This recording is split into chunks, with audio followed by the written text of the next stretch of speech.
어? 아줌마 목에 걸린 그 목걸이 내 거랑 똑같은데? 이거 봐요. 내 거랑 완전 쌍둥이네? 재래시장 바닥에서 양말을 팔던 노총각 동구가 재벌 회장 세령의 앞을 가로막았습니다. 경호원들이 달려들어 동구의 어깨를 짓눌렀고 바닥엔 흙먼지가 뿌옇게 일어났죠. 이거 나 사기꾼 아니야!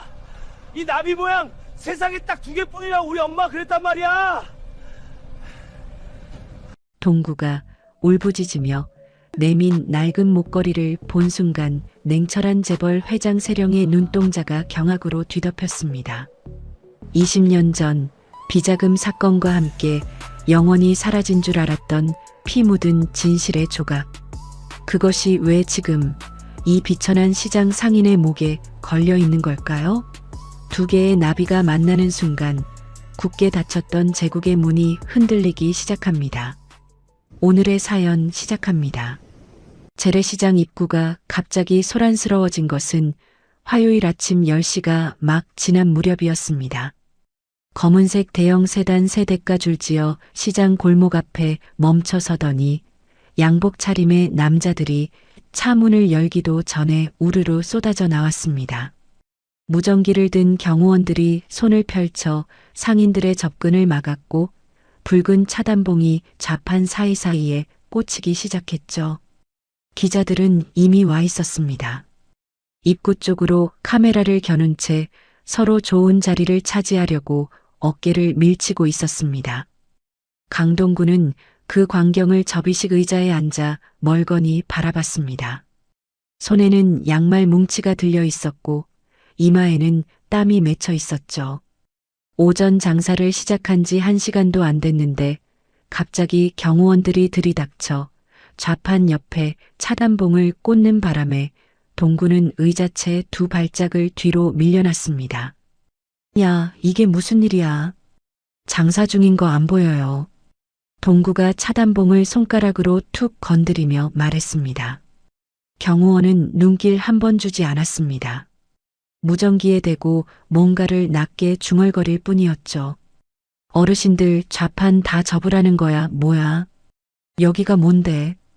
옆 좌판의 장복순이 앞치마에 손을 닦으며 투덜거렸습니다.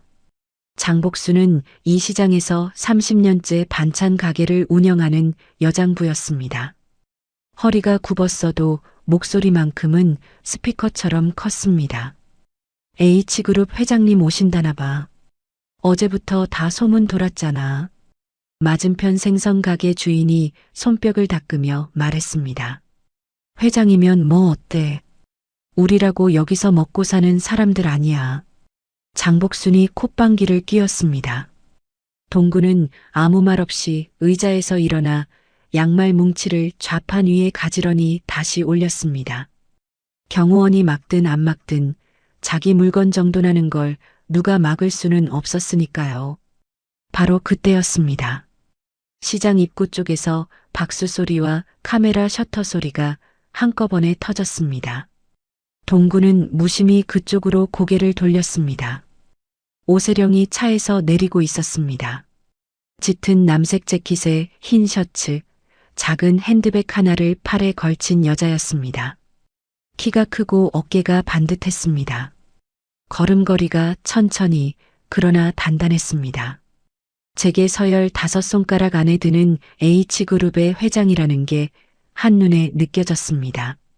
수행원들이 오세령의 양옆을 바짝 따랐습니다. 오세령은 고개를 들어 시장 안을 천천히 둘러봤습니다.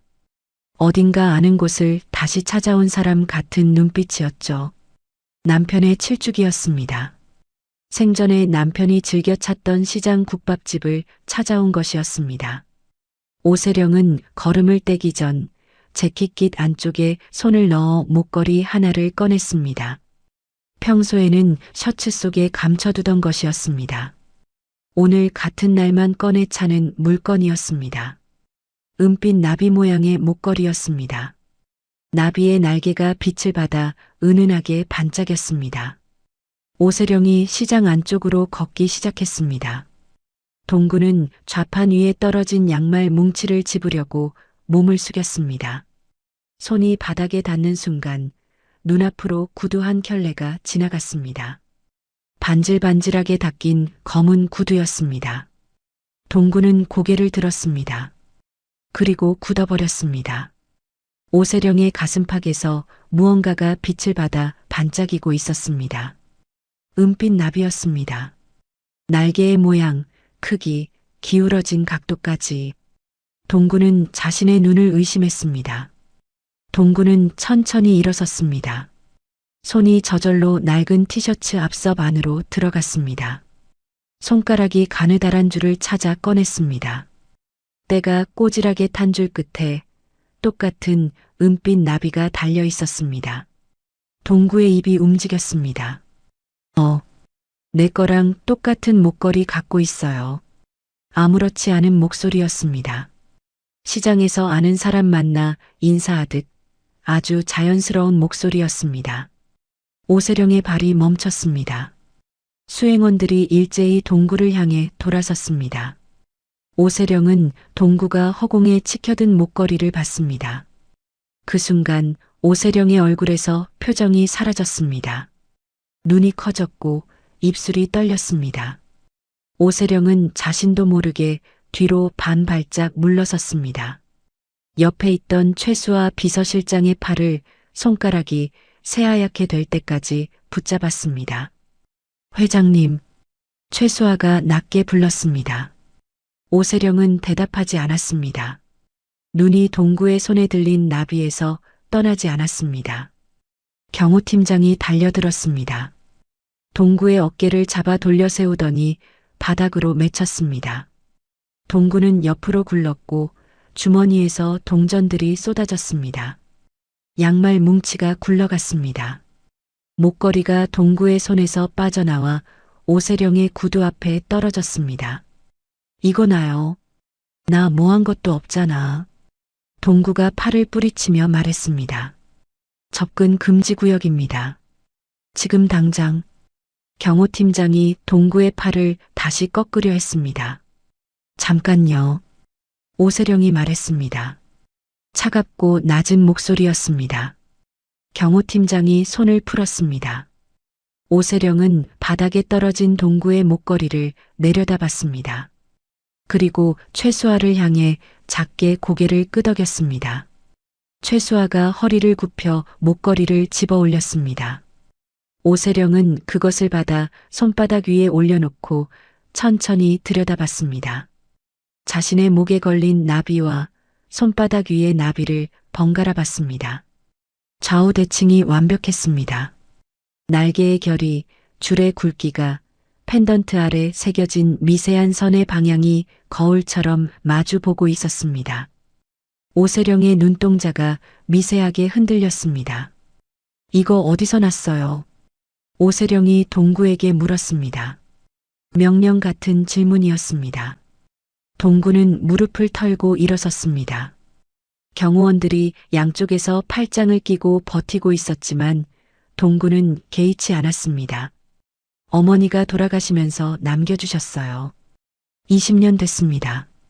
동구가 오세령의 눈을 똑바로 보며 말했습니다. 오세령의 얼굴이 굳었습니다. 20년. 오세령이 그 말을 입안에서 씹듯 반복했습니다. 시장 골목 저 멀리 이 광경을 지켜보는 눈이 있었습니다. 오세령 일행이 시장에 들어서는 것을 확인하기 위해 잠깐 차를 댔던 한철민이었습니다. H그룹 이사회 의장, 나이 58. 회색 셔츠에 안경을 낀 점잖아 보이는 외모의 남자였습니다. 한철민은 뒷좌석 창문 너머로 동구와 오세령이 마주선 장면을 봤습니다. 그리고 동구의 손에서 바닥으로 떨어진 목걸이를 봤습니다. 한철민의 표정이 변했습니다. 입가에 걸려있던 엷은 미소가 사라졌습니다. 그는 비서에게 전화를 걸었습니다. 20년 전에 처리한 물건이 하나 있다. 지금 당장 확인해. 낮고 느린 목소리였습니다. 그러나 전화를 받은 비서는 대답도 제대로 못하고 숨을 삼켰습니다. 한철민은 전화를 끊고 창문을 닫았습니다. 차가 소리 없이 시장 골목을 빠져나갔습니다. 장복수는 반찬 가게 셔터 사이로 그 모든 것을 지켜봤습니다. 오세령 일행이 시장 안쪽으로 사라지자마자 장복수는 동구의 팔을 잡아챘습니다. 야, 강동구. 이리 와. 왜요, 어머니? 나 목걸이 돌려받아야 하는데. 목걸이는 나중에. 지금 당장 들어와. 장복순이 동구를 반찬 가게 안으로 끌어당겼습니다. 셔터가 내려갔습니다. 가게 안은 젓갈 냄새와 참기름 냄새가 뒤섞여 있었습니다. 어머니, 갑자기 왜 이래요? 조용히 해. 입 닫고. 장복순이 셔터 틈으로 바깥을 살폈습니다. 동구는 어리둥절한 얼굴로 장복순을 봤습니다. 저 여자가 그걸 왜 갖고 있어? 그게 말이 돼? 장복순이 동구를 돌아보며 낮게 말했습니다. 눈빛이 달랐습니다. 평소 동구에게 잔소리 퍼붓던 익살맞은 눈이 아니었습니다. 어머니도 봤어요? 나 눈이 잘못된 게 아니지요. 잘못된 거 아니야. 내가 똑똑히 봤어. 장복순이 두 손으로 동구의 팔을 꽉 쥐었습니다. 동구야, 너 그 목걸이 함부로 흔들고 다니면 안 돼. 알겠어. 무슨 말이에요? 우리 어머니 거잖아요. 동구가 장복순의 두 손을 내려다봤습니다. 장복순의 손이 떨리고 있었습니다. 나중에 다 얘기해 줄게. 지금은 그냥 여기 있어. 장복순이 뒤돌아서서 가게 구석으로 걸어갔습니다. 낡은 냉장고 옆에 쌓인 상자들 사이에 쪼그리고 앉더니 바닥 장판 한 귀퉁이를 들어 올렸습니다. 동구는 그 자리에 서서 목을 길게 뺐습니다. 장판 아래에 낡은 비닐봉투가 있었습니다. 동구는 아무 말도 못했습니다. 장복순이 비닐봉투를 다시 덮으며 조용히 말했습니다. 때가 되면 보여줄게. 지금은 아직 아니야. 동구는 주먹을 쥐었습니다. 손바닥에 아직도 목걸이의 감촉이 남아있는 것 같았습니다. 한편 시장 안국밥집에 들어간 오세령은 자리에 앉아도 한동안 국밥 그릇을 건드리지 않았습니다. 최수와 비서실장이 조심스럽게 물을 채워 넣었습니다. 회장님, 드세요. 오세령은 손을 들어 자신의 목걸이를 만졌습니다. 그리고 다른 손에 쥐고 있던 동구의 목걸이를 내려다봤습니다. 뒷면이 보이도록 뒤집었습니다. 작고 정교한 숫자가 새겨져 있었습니다. 오세령은 자신의 것을 풀어 뒷면을 확인했습니다. 1. 오세령의 입술이 굳게 다물렸습니다. 최수아가 그 모습을 보다가 조용히 물었습니다. 회장님, 저 남자 조사할까요? 오세령은 잠시 침묵하다 대답했습니다. 해요. 최근 10년 거래 내역이랑 거주지. 그리고 오세령이 두 목걸이를 나란히 손바닥 위에 올렸습니다. 이 목걸이 제작 이력. 지금 당장. 최수아가 고개를 숙이고 자리에서 일어났습니다. 오세령은 혼자 남아 국밥 그릇을 바라봤습니다. 김이 모락모락 피어오르고 있었죠. 남편이 살아있을 때 이 자리에서 이 국밥을 먹으며 무슨 말을 했었는지 오세령은 기억하려 했어요. 그런데 오늘은 그 기억이 잘 떠오르지 않았습니다. 대신 시장 바닥에 무릎을 꿇고도 눈 하나 깜짝하지 않던 남자의 눈빛이 자꾸만 머릿속에 걸렸죠. 동구는 가게로 돌아와 접이식 의자에 털썩 앉았어요. 낡은 수첩을 꺼냈습니다. 수첩 안쪽에 사진 한 장이 끼워져 있었죠. 사진 속 여자는 환하게 웃고 있었어요. 목에는 은빛 나비 목걸이가 걸려 있었습니다. 동구는 사진 속 목걸이의 나비 각도를 오래 들여다봤어요. 엄마, 저 여자가 왜 이걸 갖고 있는 거야? 동구가 낮게 중얼거렸습니다. 아무 대답도 없었어요. 시장 골목에 바람이 지나갔죠. 사진 속 어머니는 변함없이 웃고 있었습니다. 동구는 수첩을 덮었어요. 그리고 의자에서 일어났습니다. 박스 하나를 집어들고 매직펜 뚜껑을 열었죠. 무언가를 쓰기 시작했습니다. 다음 날 아침 8시였습니다. H그룹 본사 앞 광장에는 출근하는 직원들이 줄지어 들어서고 있었어요. 회색 빌딩이 하늘을 찌를 듯 솟아 있었고 로비 안쪽으로는 대리석 바닥이 반질반질하게 닦여 있었죠. 경비원들이 회전문 앞에 서서 직원증을 확인하고 있었습니다. 그 앞에 강동구가 서 있었어요. 낡은 점퍼에 운동화 차림이었습니다. 손에는 박스지로 만든 피켓이 들려 있었죠. 굵은 매직으로 눌러 쓴 글씨가 또렷했어요. 목걸이의 주인은 알고 있다. 동구는 피켓을 가슴 앞에 들고 로비 중앙으로 성큼성큼 걸어 들어갔습니다. 경비원이 달려왔지만 동구는 멈추지 않았어요. 잠깐만요. 출입증 확인해야 합니다. 나 출입증 없어요. 할 말이 있어서 왔어요. 동구가 피켓을 높이 들며 말했습니다. 로비를 지나던 직원들이 걸음을 멈추고 수군거리기 시작했죠. 누군가 휴대전화를 꺼내 들었어요. 경비원이 무전기를 들었습니다. 채 2분도 지나지 않아 엘리베이터 문이 열렸어요. 차준혁이 걸어 나왔습니다. 와이셔츠 소매를 걷어붙인 채였고 표정이 굳어 있었죠. 준혁은 동구를 위아래로 훑어봤습니다. 그리고 피켓을 발끝으로 걷어찼어요. 피켓이 바닥을 긁으며 나뒹굴었습니다. 보안팀, 이 사람 지하로 데려가. 준혁이 손짓했습니다. 보안 요원 2명이 동구의 팔을 양쪽에서 잡았죠. 손 놔요. 나 불법으로 한 거 없어요. 동구가 팔을 뿌리쳤습니다. 보안 요원들이 더 강하게 잡아당겼어요. 그때 엘리베이터 문이 다시 열렸습니다. 오세령이었습니다. 오세령은 로비 중앙의 소란을 한눈에 파악했어요. 끌려가는 동구와 시선이 마주쳤습니다. 오세령은 손을 들었죠. 멈춰요. 한마디였습니다. 보안 요원들이 손을 놓았어요. 준혁이 고개를 돌렸습니다. 어머니, 이 사람이 위로 데려와요. 오세령이 동구를 향해 말하고 다시 엘리베이터로 걸어갔습니다. 준혁은 입을 열었다가 다물었어요. 최수아 비서실장이 준혁의 팔을 살짝 건드리며 고개를 저었죠. 준혁은 주먹을 쥔 채 그 자리에 서 있었습니다. 회장실은 35층이었어요. 통유리 너머로 서울 시내가 한눈에 내려다 보였습니다. 동구는 그 풍경을 보고도 별 반응이 없었죠. 오세령이 테이블 앞에 섰습니다. 앉아요. 괜찮습니다. 서서 해도 돼요. 동구가 점퍼 주머니에 손을 넣으며 말했어요.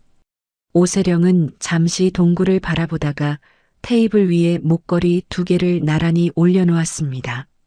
어제 동구에게서 수거한 것과 자신의 것이었죠. 창밖에서 들어오는 빛이 두 나비 위에 떨어졌어요. 두 날개가 벽면에 하나의 나비 그림자를 만들었습니다. 동구의 눈이 그것을 봤어요. 잠깐 숨을 멈췄다가 내쉬었습니다. 뒷면 봤어요. 동구가 자신의 목걸이를 집어 뒤집었습니다. 당신 것은 일이죠. 오세령이 자신의 목걸이를 뒤집어 확인했어요. 이미 알고 있었지만 다시 보는 숫자였습니다. 이거 어머니가 돌아가시기 전에 제 손에 쥐어줬어요. 20년 전이에요. 동구가 말했습니다. 어떻게 돌아가셨어요? 오세령이 물었죠. 교통사고요. 밤에 퇴근하다가 범인은 못 잡았습니다. 동구가 목걸이를 손바닥 위에 올려놓고 내려다봤어요. 어머니가 그때 H그룹 재무팀 직원이었어요. 이 목걸이가 어디서 왔는지, 왜 당신한테도 있는지, 그게 알고 싶어서 왔습니다. 오세령은 아무 말도 하지 않았어요. 창밖을 봤습니다. 서울 하늘이 흐렸죠. 최수아 씨, 오세령이 불렀습니다.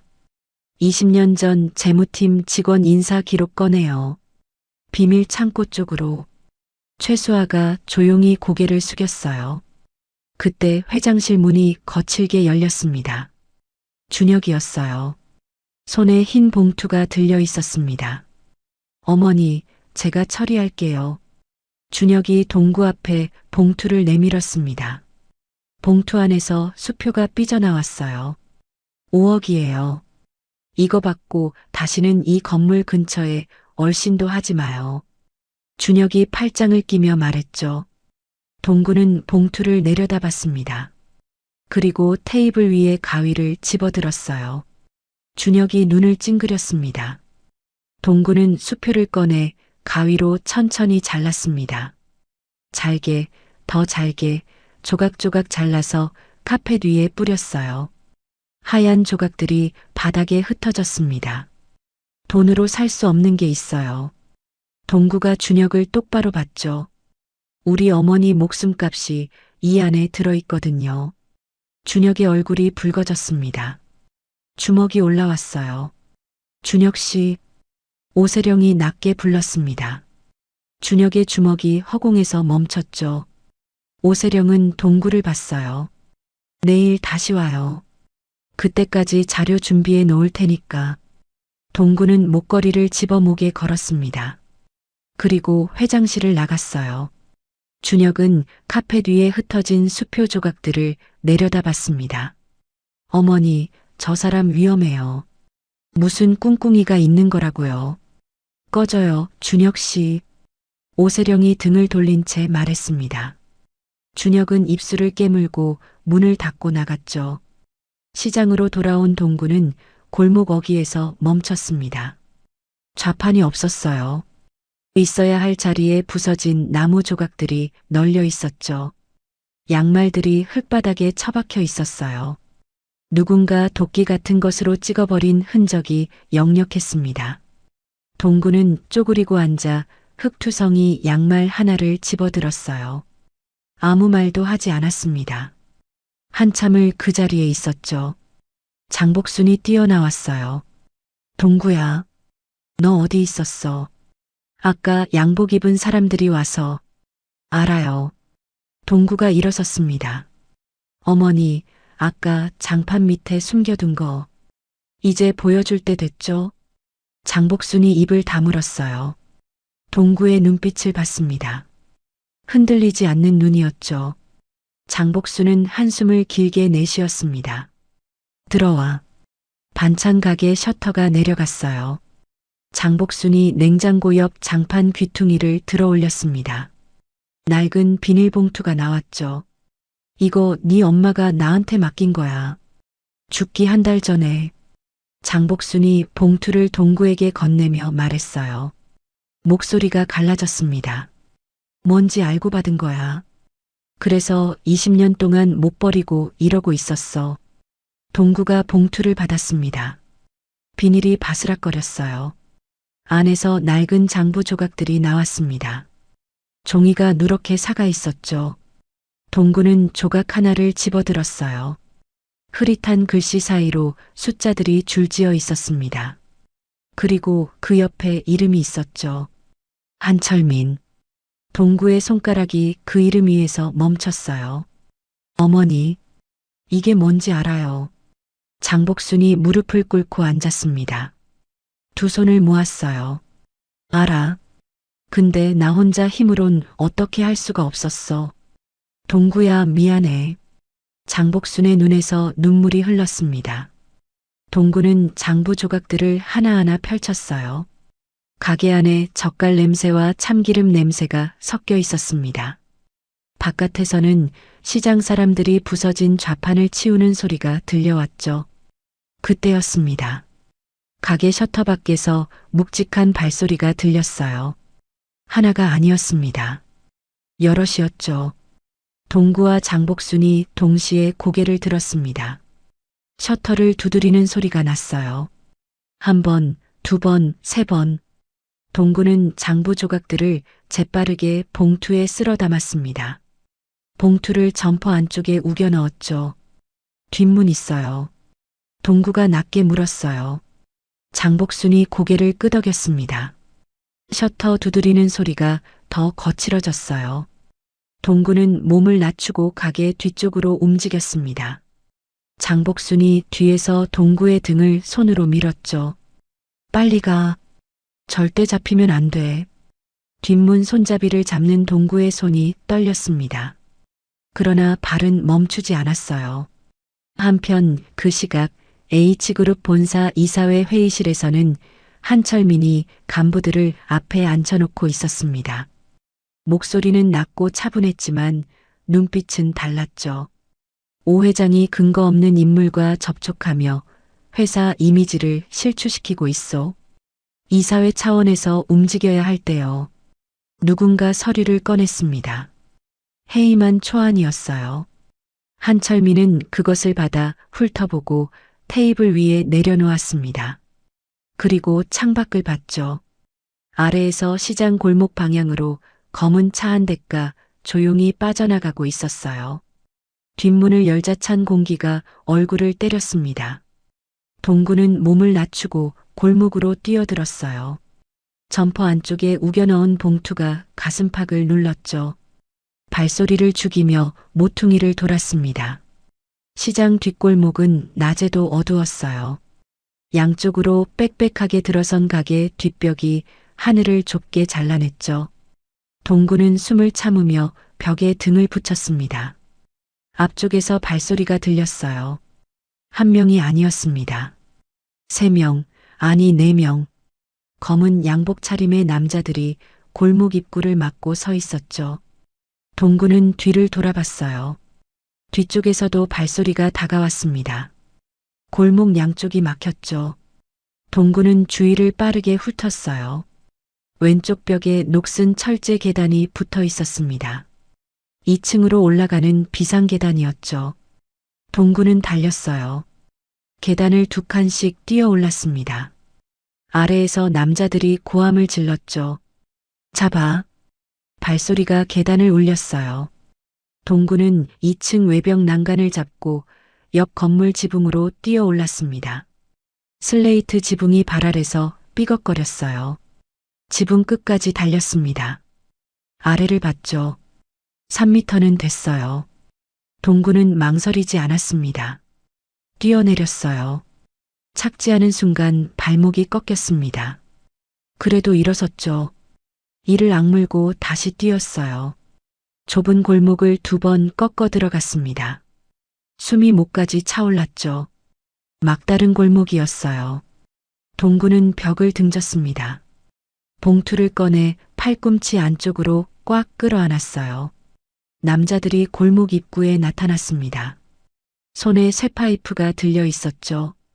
선두에 선 남자가 천천히 걸어왔어요. 그거 내놔요. 그럼 멀쩡히 집에 보내줄게. 동구가 벽에서 등을 떼고 2 발을 벌렸습니다. 못 줘요. 남자가 쇠파이프를 어깨에 올리며 웃었어요. 참 골치 아프게. 파이프가 날아왔습니다. 동구는 옆으로 몸을 비틀었어요. 파이프가 어깨를 스쳤죠. 동구는 남자의 손목을 잡아 비틀었습니다. 파이프가 바닥에 떨어졌어요. 그러나 뒤에서 2번째 남자가 달려들었습니다. 등을 가격했죠. 동구가 앞으로 고꾸라졌어요. 바닥에 손을 짚었습니다. 봉투가 팔에서 미끄러질 뻔했죠. 3번째 남자가 머리를 발로 찼습니다. 동구의 시야가 흔들렸어요. 귀에서 소리가 울렸죠. 그래도 봉투를 잡은 팔에는 힘을 뺐습니다. 남자들이 봉투를 빼앗으려 달려들었어요. 그때 골목 입구에서 헤드라이트가 번쩍였습니다. 경적 소리가 날카롭게 울렸죠. 검은 세단이 골목 안으로 돌진해 들어왔어요. 남자들이 양옆으로 튀어났습니다. 차가 동구 바로 앞에서 급정거했어요. 조수석 문이 열렸습니다. 최수아였어요. 한 손에 호신용 스프레이를 들고 차에서 내렸죠. 일어서려는 남자 하나의 얼굴에 스프레이를 정면으로 쐈어요. 남자가 2 손으로 눈을 감싸며 비명을 질렀습니다. 강동구 씨, 타요.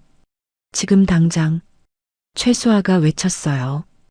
동구는 봉투를 가슴에 붙이고 뒷좌석으로 기어 올랐습니다.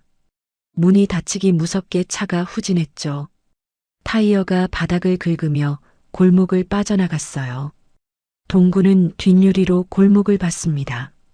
남자들이 차를 쫓아 뛰다가 포기하고 멈춰 서는 게 보였죠. 최수아는 운전하면서 앞을 보며 말했어요. 많이 다쳤어요. 괜찮아요. 머리에서 피나요. 동구가 손을 올려 만졌습니다. 손바닥이 붉게 젖었어요. 동구는 아무 말도 하지 않았습니다. 창밖을 봤죠. 어디로 가요? 회장님 사가로요. 동구가 고개를 돌렸어요. 왜요? 회장님 지시예요. 최수아가 짧게 대답했습니다. 더 설명하지 않았죠. 오세령의 사가는 성북동 언덕 위에 있었어요. 높은 담장 안에 조용히 자리 잡은 집이었습니다.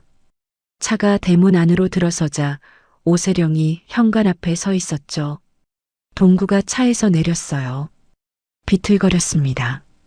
오세령이 동구를 봤어요. 점퍼 어깨가 찢겨 있었습니다. 머리 옆에 피가 말라붙어 있었죠. 오세령의 눈이 잠깐 좁아졌어요. 안으로 들어와요. 오세령이 돌아섰습니다.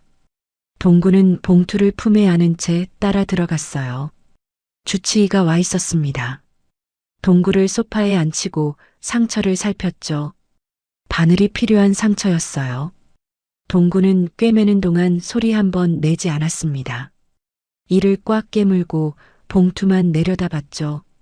오세령은 맞은편 의자에 앉아 동구를 봤어요. 20년 전 남편이 싸늘한 몸으로 돌아오던 날 밤이 떠올랐습니다. 그날도 이 소파였죠. 오세령은 시선을 내렸어요. 주치의가 나가고 나서야 동구가 봉투를 내밀었습니다. 이거요. 오세령이 받았어요. 봉투를 열었죠. 낡은 장부 조각들이 나왔습니다. 오세령은 조각들을 테이블 위에 하나씩 펼쳤어요. 맞추기 시작했죠. 최수아가 옆에서 도왔습니다. 조각들이 이어지면서 글씨가 드러났어요. 숫자들이 줄지어 있었습니다. 계좌번호처럼 보이는 것들이었죠. 그리고 그 옆에 이름들이 있었어요. 오세령의 손가락이 한 이름 위에서 멈췄습니다. 한철민. 오세령은 그 이름을 오래 봤어요. 아무 말도 하지 않았습니다. 동구가 붕대를 고쳐 매며 말했어요. 20년 전에 우리 어머니가 이 장부를 들고 신고하러 가다가 차에 치였어요. 오세령이 고개를 들었습니다. 그 사람이 시킨 거라고 생각해요. 동구가 오세령을 똑바로 봤죠. 오세령은 대답하지 않았어요. 대신 자리에서 일어나 서재 쪽으로 걸어갔습니다. 잠시 후 낡은 일기장 하나를 들고 돌아왔죠. 테이블 위에 올려놓았어요. 내 남편 거예요. 동구가 일기장을 봤습니다. 펴봐요. 동구가 일기장을 열었어요. 손글씨가 빼곡했습니다. 중간쯤에 밑줄이 그어진 문장이 있었죠. 한철민이 나를 협박하고 있다. 이대로 가면 나도 위험하다. 동구의 손이 멈췄어요. 다음 줄이었습니다. 재무팀 직원 한 명이 장부를 들고 나갔다고 한다. 그 사람이 걱정된다. 동구는 일기장을 덮었어요. 천천히 조심스럽게 덮었습니다. 당신 남편도 알고 있었군요. 동구가 말했습니다. 알고 있었어요. 오세령이 대답했죠. 그럼 당신도. 나는 몰랐어요.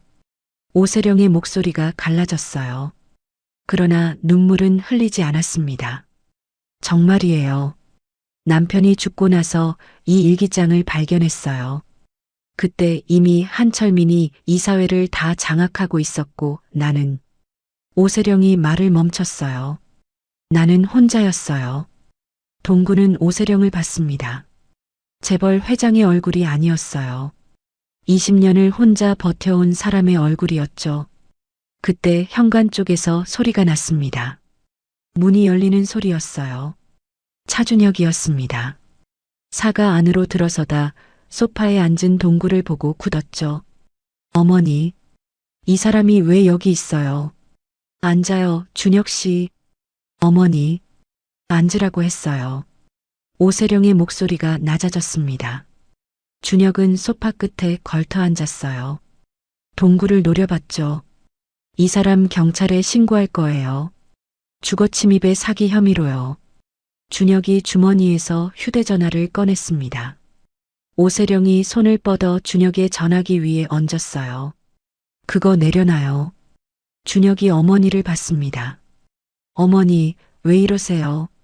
저 사람이 뭔데? 아버지를 죽인 사람이 누군지 알고 싶지 않아요. 오세령이 일기장을 준혁 앞으로 밀었어요.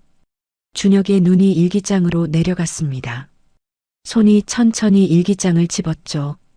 페이지를 넘겼어요. 읽기 시작했습니다. 방안이 조용했습니다. 준혁의 눈동자가 글씨를 따라 움직였어요. 그러다 멈췄죠. 준혁의 손이 떨렸습니다. 동구는 그 모습을 보며 가만히 있었어요. 준혁이 일기장을 덮었습니다. 한동안 아무 말이 없었죠. 한철민 의장이 준혁이 입을 열었어요. 목소리가 낮았습니다. 그 사람이 아버지를. 오세령이 대답하지 않았어요. 그 침묵이 대답이었습니다. 준혁은 테이블 위를 내려다봤어요. 장부 조각들과 일기장이 나란히 놓여 있었죠. 그리고 두 개의 은빛 나비 목걸이가 빛을 받아 반짝이고 있었습니다. 준혁이 천천히 일어섰어요. 동구를 봤습니다. 아무 말도 하지 않았죠. 그리고 사과를 나갔습니다. 최수아가 조용히 오세령에게 다가갔어요. 회장님, 한 가지 더 있어요. 오세령이 최수아를 봤습니다. 최수아가 접힌 종이 한 장을 꺼냈어요. 20년 전 사고 차량을 폐기한 공업소 위치예요. 제가 오늘 찾았습니다. 오세령이 종이를 받았습니다. 펼쳤죠? 주소가 적혀 있었어요. 가평이었습니다. 동구가 옆에서 그 주소를 봤어요. 그리고 점퍼 주머니에서 낡은 수첩을 꺼냈습니다. 페이지를 넘겼죠. 어머니의 메모가 있었어요. 손글씨로 적힌 지명이었습니다. 가평. 동구가 수첩을 오세령 앞에 펼쳤습니다. 두 사람이 동시에 같은 지명을 봤어요. 오세령이 동구를 봤습니다. 동구가 오세령을 봤죠. 말이 필요 없었어요. 다음 날 아침 10시였습니다. 성북동 사가 뒷마당에 세탁물 수거 차량 한 대가 들어섰어요. 하얀 차체에 세탁소 이름이 적힌 평범한 트럭이었죠.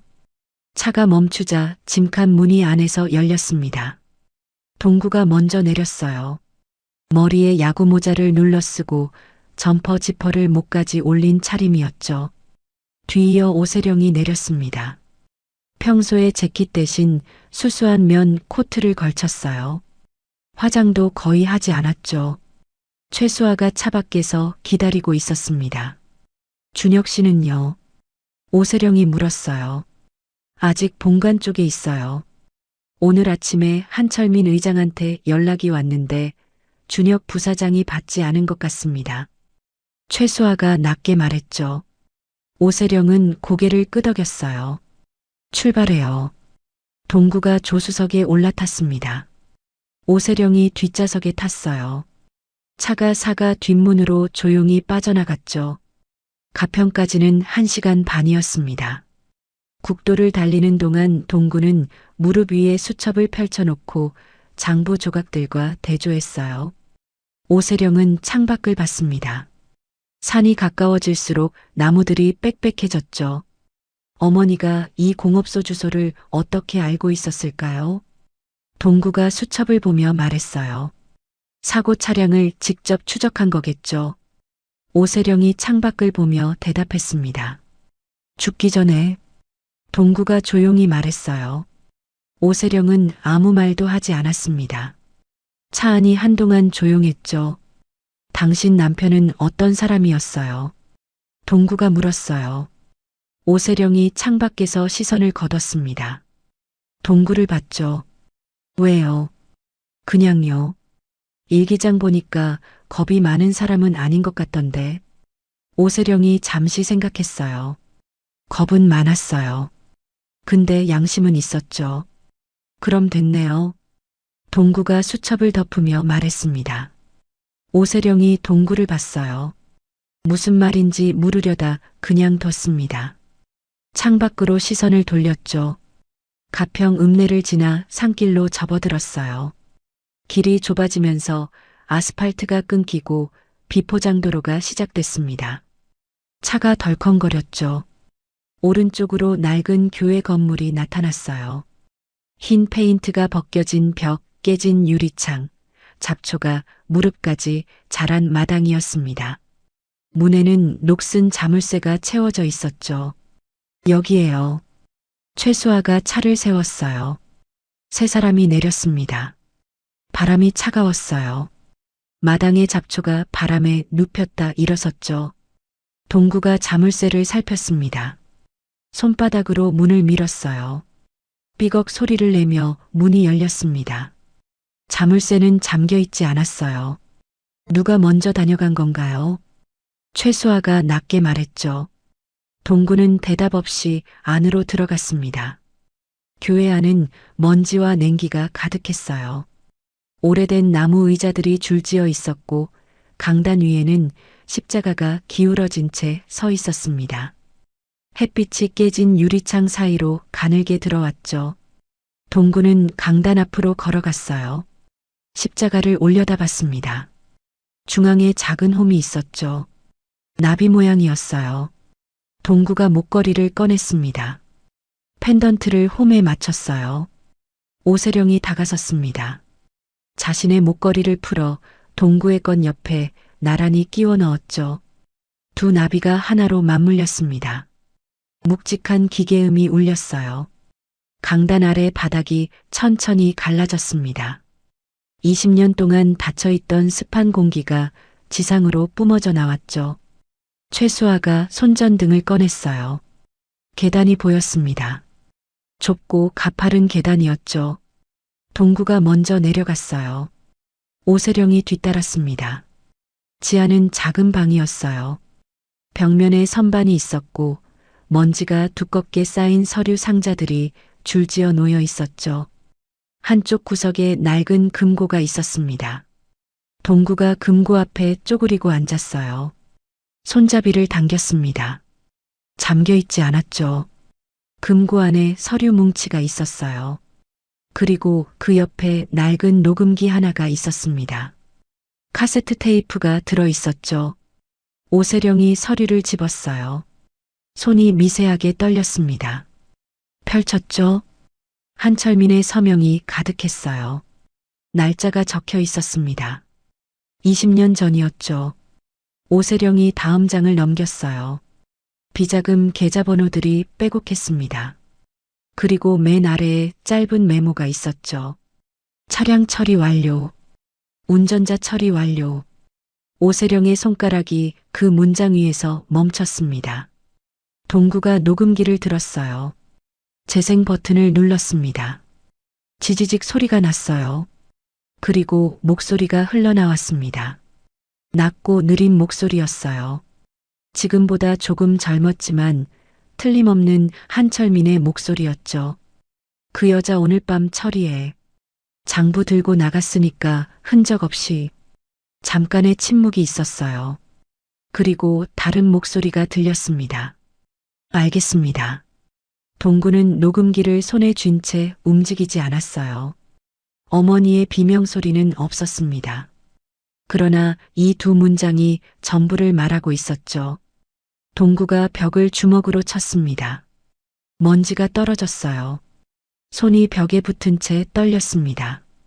동구 씨, 오세령이 낮게 불렀어요. 동구는 대답하지 않았습니다. 이마를 벽에 댔죠. 숨을 고르는 소리만 들렸어요. 오세령이 녹음기 스위치를 껐습니다. 그리고 서류와 녹음기를 가방에 차곡차곡 챙겼어요. 손이 떨렸지만 멈추지 않았죠. 다 챙겼어요. 오세령이 말했습니다. 동구가 벽에서 이마를 떼고 돌아섰어요. 눈이 붉었죠. 그러나 눈물은 없었습니다. 올라가요. 동구가 먼저 계단을 올랐어요. 교회 문을 열고 나오는 순간이었습니다. 눈이 찌를 듯한 빛이 쏟아졌어요. 조명탄이었습니다. 마당 사방에서 터졌죠. 동구와 오세령이 멈췄어요. 마당에 남자들이 가득했습니다. 10명, 20명, 셀 수 없을 만큼이었죠. 모두 검은 양복이었어요. 그 한가운데 한철민이 서 있었습니다. 회색 코트를 걸치고 두 손을 앞에 모은 채였어요. 점잖게 웃고 있었죠. 고생이 많으셨소, 오 회장. 한철민이 느릿느릿 걸어왔어요. 거기까지 찾아낼 줄은 몰랐소. 대단해. 오세령이 가방을 등 뒤로 당겼습니다. 가방 이리 줘요. 한철민이 손을 내밀었어요. 못 줍니다. 오세령이 똑바로 말했죠. 한철민의 웃음이 사라졌어요. 코트 안에서 권총을 꺼냈습니다. 느리게 여유 있게 꺼냈죠. 오 회장, 나 20년 동안 이날 준비했소. 여기서 이러지 마요. 동구가 오세령 앞으로 반 발짝 나섰어요. 한철민이 권총을 들었습니다. 동구를 겨눴죠. 당신은 오늘 여기서 끝이야. 엄히 따라가는 거요. 동구가 꼼짝하지 않았어요. 한철민의 손가락이 방아쇠에 걸렸습니다. 그때였어요. 마당 입구에서 사이렌 소리가 터졌습니다. 헤드라이트가 쏟아졌죠. 경찰 차량 3대가 마당으로 밀고 들어왔어요. 한철민의 수하들이 술렁였습니다. 차 문이 열렸어요. 제일 먼저 내린 것은 경찰이 아니었습니다. 차준혁이었어요. 작업복 차림이었습니다. 손에 서류 봉투를 들고 있었죠. 경찰 특공대가 뒤따라 내렸어요. 한철민이 준혁을 봤습니다. 눈이 굳었죠. 준혁이, 너. 준혁이 한철민을 향해 걸어왔어요. 멈추지 않았습니다. 아버지 일기장을 밤새 읽었습니다. 준혁의 목소리가 낮았어요. 아버지가 죽기 전 마지막으로 두려워했던 사람이 누군지 이제 알았습니다. 한철민이 권총을 준혁에게 겨눴어요. 이놈이, 네가 감히. 준혁이 손에 든 봉투를 허공에 뿌렸습니다. 서류들이 바람에 날렸어요. 한철민과 수하들 사이로 흩어졌죠. 한철민 의장과 체결한 이중 계약서 사본이에요. 이사회 간부 전원 연루된 거 다 있습니다. 경찰들이 움직이기 시작했어요. 한철민이 방아쇠를 당기려 했습니다. 총구가 오세령을 향해 돌아갔죠. 동구가 몸을 날렸어요. 한철민의 손목을 두 손으로 낚아챘습니다. 비틀었죠. 한철민이 비명을 질렀어요. 권총이 바닥에 떨어졌습니다. 동구가 한철민의 멱살을 잡았어요. 주먹이 올라갔죠. 한철민의 얼굴에 주먹이 꽂혔습니다. 한철민이 뒤로 나자빠졌어요. 경찰들이 달려들었습니다. 한철민의 팔을 뒤로 꺾었죠. 수하들도 하나씩 제압됐어요. 동구는 숨을 고르며 섰습니다. 손이 얼얼했죠. 오세령이 다가왔어요. 말없이 동구의 손을 봤습니다. 주먹이 터져 있었죠. 괜찮아요. 동구가 먼저 말했어요. 오세령이 고개를 들어 동구를 봤습니다. 뭔가를 말하려다 입을 다물었죠. 준혁이 다가왔어요. 어머니 앞에 섰습니다. 어머니. 준혁이 무릎을 꿇었어요. 마당 흙바닥에 두 무릎을 꿇었습니다. 죄송합니다. 오세령이 아들을 내려다봤어요. 오랫동안 봤죠. 그리고 손을 뻗어 준혁의 어깨를 잡았습니다. 일어나요. 준혁이 일어섰어요. 눈이 붉었습니다. 경찰이 한철민을 호송차로 데려갔어요. 한철민이 끌려가면서 오세령을 돌아봤습니다. 아무 말도 하지 않았죠. 오세령도 아무 말 하지 않았어요. 그냥 봤습니다. 끝까지 봤죠. 호송차 문이 닫혔어요. 차가 마당을 빠져나갔습니다. 동구는 호송차가 사라진 방향을 한참 바라봤어요. 어머니의 목걸이를 손바닥에 올려놓았습니다. 은빛 나비가 저물어가는 햇빛을 받아 반짝였죠. 최수아가 조용히 다가와 동구 옆에 섰어요. 장복순 어르신한테 연락했습니다. 괜찮으시다고요. 동구가 고개를 끄덕였어요. 다행이네요. 동구가 목걸이를 다시 목에 걸었습니다. 그리고 오세령을 봤죠. 오세령이 동구를 봤어요. 두 사람은 아무 말도 하지 않았습니다. 그러나 마당에 길게 들이운 두 사람의 그림자가 나란히 겹쳐 있었죠. 한철민이 구속된 지 일주일이 지났습니다. 서울 도심 한복판 H그룹 본사 대강당은 이른 아침부터 기자들로 가득 찼어요. 카메라 플래시가 연신 터졌고 취재진들이 서로 좋은 자리를 차지하려 어깨를 밀쳤죠. 강당 밖 광장에도 시민들이 모여 있었습니다. 누군가 손팻말을 들었어요. 진실을 밝혀라라고 적힌 것도 있었고 20년을 기다렸다라고 적힌 것도 있었죠. 강당 안이 조용해졌습니다. 오세령이 단상 위로 걸어 올라갔어요. 짙은 남색 재킷이었습니다. 오른손에는 서류 봉투를 들었고 왼손은 가볍게 쥔 채였죠. 마이크 앞에 섰어요. 카메라 플래시가 한꺼번에 터졌습니다. 오세령은 눈을 깜빡이지 않았어요. 천천히 봉투를 열었습니다. 서류를 꺼냈죠.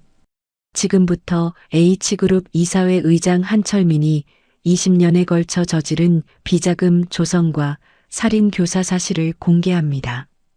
강당이 술렁였어요. 오세령은 멈추지 않았습니다. 피해자는 2명입니다.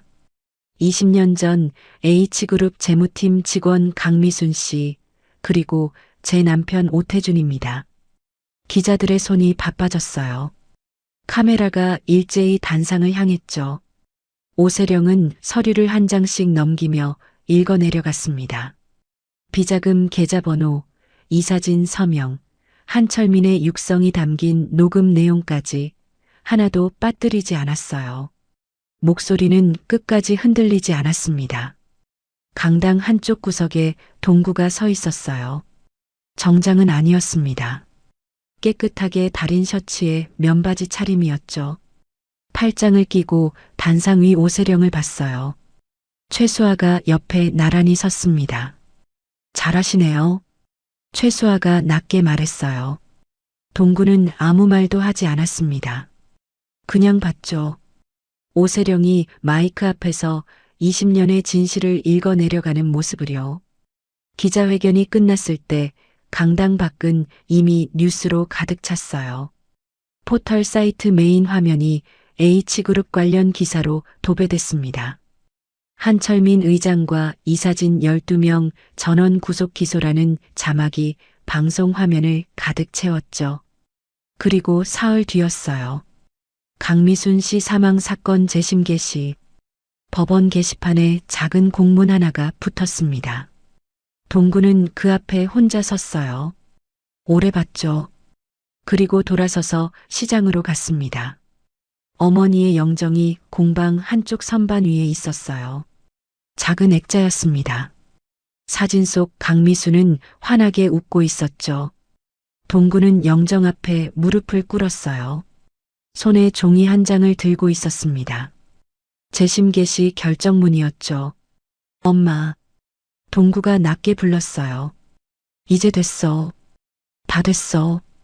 동구는 결정문을 영정 앞에 올려놓았습니다. 그리고 두 손을 모았어요. 한참 후에 공방 문이 열렸습니다. 오세령이었어요. 혼자였죠. 손에 작은 보자기를 들고 있었습니다. 아직 있었어요. 오세령이 들어서며 말했어요. 앉아서 기다렸어요. 동구가 일어서며 말했죠. 오세령이 선반 위 영정을 받습니다. 한동안 시선을 거두지 않았어요. 강미순 씨. 오세령이 조용히 불렀습니다. 늦어서 미안합니다. 동구는 그 말을 듣고 고개를 숙였어요. 아무 말도 하지 않았죠. 오세령이 보자기를 풀었어요. 안에서 나무 도시락 2개가 나왔습니다. 시장 국밥집 사장님한테 부탁했어요. 동구 씨가 좋아한다고 하더라고요. 누가 그런 말을? 장복순 어르신이요. 동구가 피식 웃었습니다. 두 사람은 공방 바닥에 나란히 앉았어요. 도시락을 열었죠. 국밥이 아직 따뜻했습니다. 오세령이 숟가락을 들었어요. 그리고 멈췄죠. 회장직 내놓기로 했어요. 동구가 숟가락을 들다가 오세령을 봤습니다. 언제요? 이번 주 이사회에서 공식 발표할 거예요. 전문 경영인 체제로 바꾸는 거죠. 잘 생각한 거예요. 동구가 담담하게 말했어요. 안 말릴 거예요. 말릴 이유가 없잖아요. 오세령이 동구를 봤습니다. 동구는 이미 국밥을 떠먹고 있었죠. 오세령이 조용히 웃었어요. 소리 없이 웃었습니다. 오랫동안 해보지 않은 웃음이었죠. 그로부터 보름이 지났어요. 시장 한복판에 작은 공방이 다시 열렸습니다. 간판에는 은빛 나비 공방이라고 적혀 있었어요. 강동구가 직접 쓴 글씨였죠. 공방 안은 아담했습니다. 작업대 위에 금속 공예 도구들이 가지런히 놓여 있었어요. 선반에는 동구가 만든 액세서리들이 진열돼 있었죠. 모두 나비 모양이었습니다. 장복순이 공방 앞에서 두 손을 모으고 섰어요. 이게 뭐야? 양말 팔던 데서 이런 걸 만들어. 원래 이게 본업이에요, 어머니. 동구가 작업대에 앉으며 말했죠. 잘 팔리겠어. 장복순이 진열된 목걸이 하나를 집어들며 말했어요. 얼마야, 이거. 어머니한테는 그냥 드려요.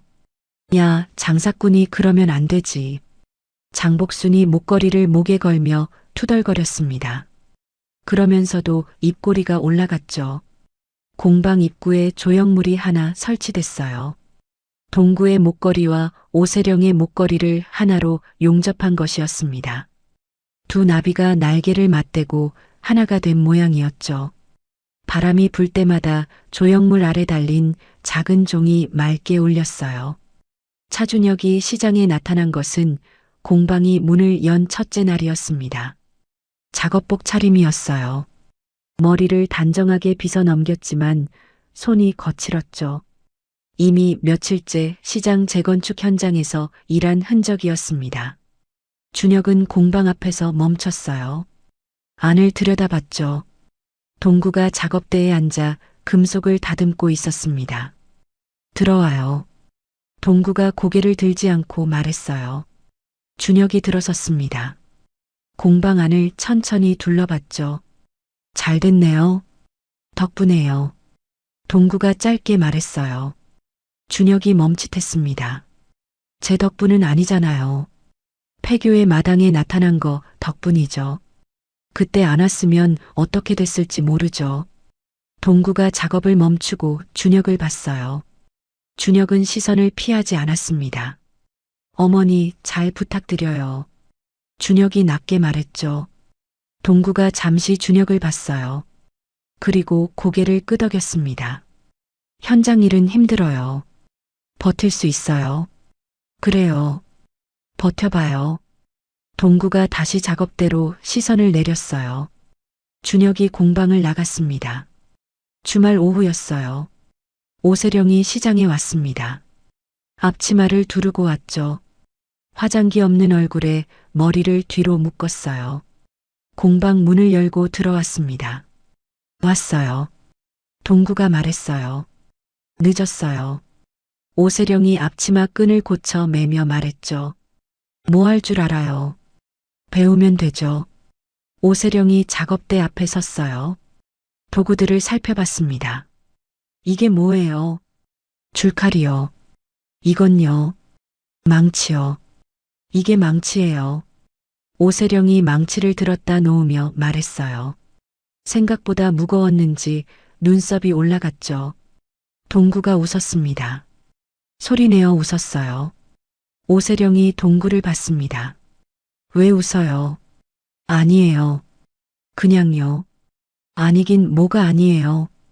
오세령이 팔짱을 끼며 말했죠. 동구가 작업대 서랍을 열었어요. 작은 나무 반지 하나를 꺼냈습니다. 직접 깎아 만든 것이었죠. 오세령 앞에 내밀었어요. 오세령이 반지를 봤습니다. 손을 내밀었죠. 동구가 반지를 오세령의 손가락에 끼웠어요. 두 사람이 그 반지를 함께 내려다봤습니다. 아무 말이 없었어요. 시장 밖에서 바람이 불었습니다. 공방 입구에 나비 조형물이 흔들렸죠. 종소리가 맑게 울렸어요. 동구가 믹스커피 2잔을 탔습니다. 하나를 오세령에게 건넸죠. 두 사람은 공방 앞 평상에 나란히 앉았어요. 커피를 홀짝였습니다. 시장 골목에 오후 햇빛이 길게 깔렸어요. 상인들이 좌판을 정리하는 소리, 어디선가 생선 굽는 냄새, 장복순의 우렁찬 목소리가 섞여 들렸죠. 오세령이 커피잔을 두 손으로 감쌌어요. 이상하네요. 뭐가요? 이게 이렇게 좋을 줄 몰랐어요. 동구가 오세령을 봤습니다. 오세령은 시장 골목을 바라보고 있었어요. 표정이 편했죠. 재벌 회장의 얼굴이 아니었습니다. 그냥 오후 햇빛 아래 커피 한 잔 마시는 사람의 얼굴이었어요. 동구가 시선을 앞으로 돌렸습니다. 나도 몰랐어요. 동구가 말했어요. 뭐려? 이게 이렇게 좋을 줄이요. 오세령이 동구를 봤습니다. 동구는 앞을 보고 있었죠. 오세령이 다시 시장 골목을 봤어요. 두 사람의 커피잔에서 김이 피어올랐습니다. 나란히 같은 방향으로 올라갔죠. 장복순이 반찬 가게 앞을 쓸다가 두 사람을 봤어요. 빗자루질을 멈췄습니다. 혼자 고개를 끄덕였죠. 그리고 아무 일도 없다는 듯 다시 쓸기 시작했어요. 골목 끝에서 해가 기울었습니다. 시장에 저녁이 오고 있었죠. 하얀 시트가 깔린 병상 위에서 오세령은 초점을 잃은 채 텅 빈 천장만을 응시하고 있었습니다. 창밖으로는 야속할 정도로 푸르른 가을 하늘이 펼쳐져 있었지만 병실 안의 공기는 가라앉은 침전물처럼 무겁고 차가웠거든요. 비서실장 최수아가 조심스럽게 문을 열고 들어와 오세령의 상태를 살피더니 끝내 눈시울을 붉히고 말았습니다. 산소 마스크 너머로 새어나오는 오세령의 숨소리는 금방이라도 끊어질 듯 위태로운 낙엽 같았죠. 최수아가 수건을 따뜻한 물에 적셔 오세령의 메마른 손등을 정성스레 닦아낼 때 복도 끝에서 정적을 깨는 거친 발소리가 들려왔어요. 강동구가 숨을 헐떡이며 병실 안으로 들이닥치듯 뛰어들어왔습니다. 강동구의 얼굴은 며칠 밤을 꼬박 지샌 듯 흑빛으로 변해 있었고 턱 밑에는 거뭇한 수염이 덥수룩하게 돋아나 있었죠. 강동구가 침대 옆 의자에 힘없이 주저앉으며 오세령의 가느다란 손을 두 손으로 터질 듯 움켜쥐었습니다. 회장님, 제발 정신 좀 차려봐요. 나 여기 왔단 말입니다. 강동구가 갈라진 목소리로 오세령의 이름을 불렀지만 오세령의 손은 그저 얼음장처럼 차갑기만 했어요. 옆에 서 있던 최수아가 손등으로 뺨을 타고 흐르는 눈물을 닦아내며 고개를 돌렸습니다. 의사 선생님 말씀으로는 심리적인 충격이 너무 커서 몸이 스스로 문을 닫아버린 거래요. 한철민 의장이 준혁 부사장님까지 앞세워 사방에서 압박한 게 회장님께는 견디기 힘든 독이 된 거죠. 최수아의 젖은 목소리가 병실 안의 정적을 뚫고 공허하게 울려 퍼졌습니다. 강동구는 대답 대신 오세령의 손가락 마디마디를 제 뜨거운 손바닥 온기로 감싸쥐었죠. 자신의 심장 소리라도 하나하나 전해주고 싶은 듯 강동구의 굵은 손등 위로 푸른 힘줄이 파르르 돋아났습니다. 세상 독한 척은 혼자 다 하더니 고작 이거밖에 안 되는 사람이었습니까? 나랑 같이 그놈들 무너뜨리기로 철석같이 약속했잖아요. 나비 목걸이 주인이 이렇게 맥없이 누워있으면 어떡해요. 강동구가 오세령의 귓가에 대고 낮고 절박한 목소리로 끊임없이 의조렸습니다. 그 간절함이 닿았는지 미동도 없던 오세령의 눈꺼풀이 미세하게 파르르 떨리기 시작했죠. 강동구는 그 작은 변화를 놓치지 않고 상체를 더 가까이 밀착하며 다시 말을 이었어요. 당신 남편이 남긴 일기장 벌써 잊어버린 거예요? 그 사람이 당신한테 미안해서라도 이렇게 허망하게 가면 안 된다고 피를 토하듯 적어놨던데 그거 다 무시할 거냐고요. 시장통에서 마시는 믹스커피가 세상에서 제일 좋다면서요. 내가 평생 그 커피 타줄 테니까 제발 눈 좀 떠봐요. 강동구의 눈에서 뜨거운 눈물 한 방울이 툭 떨어져 오세령의 손등 위를 적셨습니다. 그러자 기적처럼 오세령의 손가락이 아주 느릿하게 움직이며 강동구의 손바닥을 긁었죠. 오세령이 천천히, 아주 천천히 눈을 뜨더니 초점 없는 눈동자를 굴려 마침내 강동구의 얼굴에 멈췄습니다. 오세령이 산소 마스크 안에서 무언가 간절히 말하려는 듯 입술을 파르르 달싹였어요. 강동구가 급히 마스크를 살짝 들어 올리고 자신의 귀를 오세령의 입가에 바짝 가져다 댔습니다. 동구씨, 지옥 같아. 꿈속이 너무 시커멓고 추워서 무서웠어. 오세령의 목소리는 가느다란 모기 소리보다도 작았지만 강동구에게는 세상을 울리는 천둥 소리처럼 가슴을 때렸습니다. 강동구가 오세령의 이마에 맺힌 식은땀을 투박한 손가락으로 닦아주며 다독였죠. 꿈 아니니까 이제 걱정 마요. 나 여기 있잖아요. 지옥 같은 거 이제 다 끝났으니까 더는 겁먹지 말란 말입니다. 내가 당신 옆에서 한 발자국도 안 움직이고 지킬 거니까요. 오세령이 힘겹게 입꼬리를 올려 희미하게나마 미소를 지어 보였습니다. 그 미소는 바람 앞에 촛불처럼 위태로웠지만 분명히 살아있는 사람의 온기를 머금고 있었죠. 한편 병실 문틈 사이로 이 모든 광경을 지켜보고 있던 차준혁이 등을 벽에 기댄 채 멈춰 서 있었습니다. 차준혁은 평소처럼 흐트러짐 없는 정장 차림이었지만 손에 쥔 서류 봉투는 구겨질 대로 구겨져 있었거든요. 차준혁이 고개를 깊게 숙이고 무거운 한숨을 내뱉으며 제 입술을 꽉 깨물었습니다. 복도 저편에서 한철민의 비서가 구두 소리를 죽이며 다가와 차준혁에게 슬그머니 서류를 내밀었죠. 부사장님, 의장님께서 기다리고 계십니다.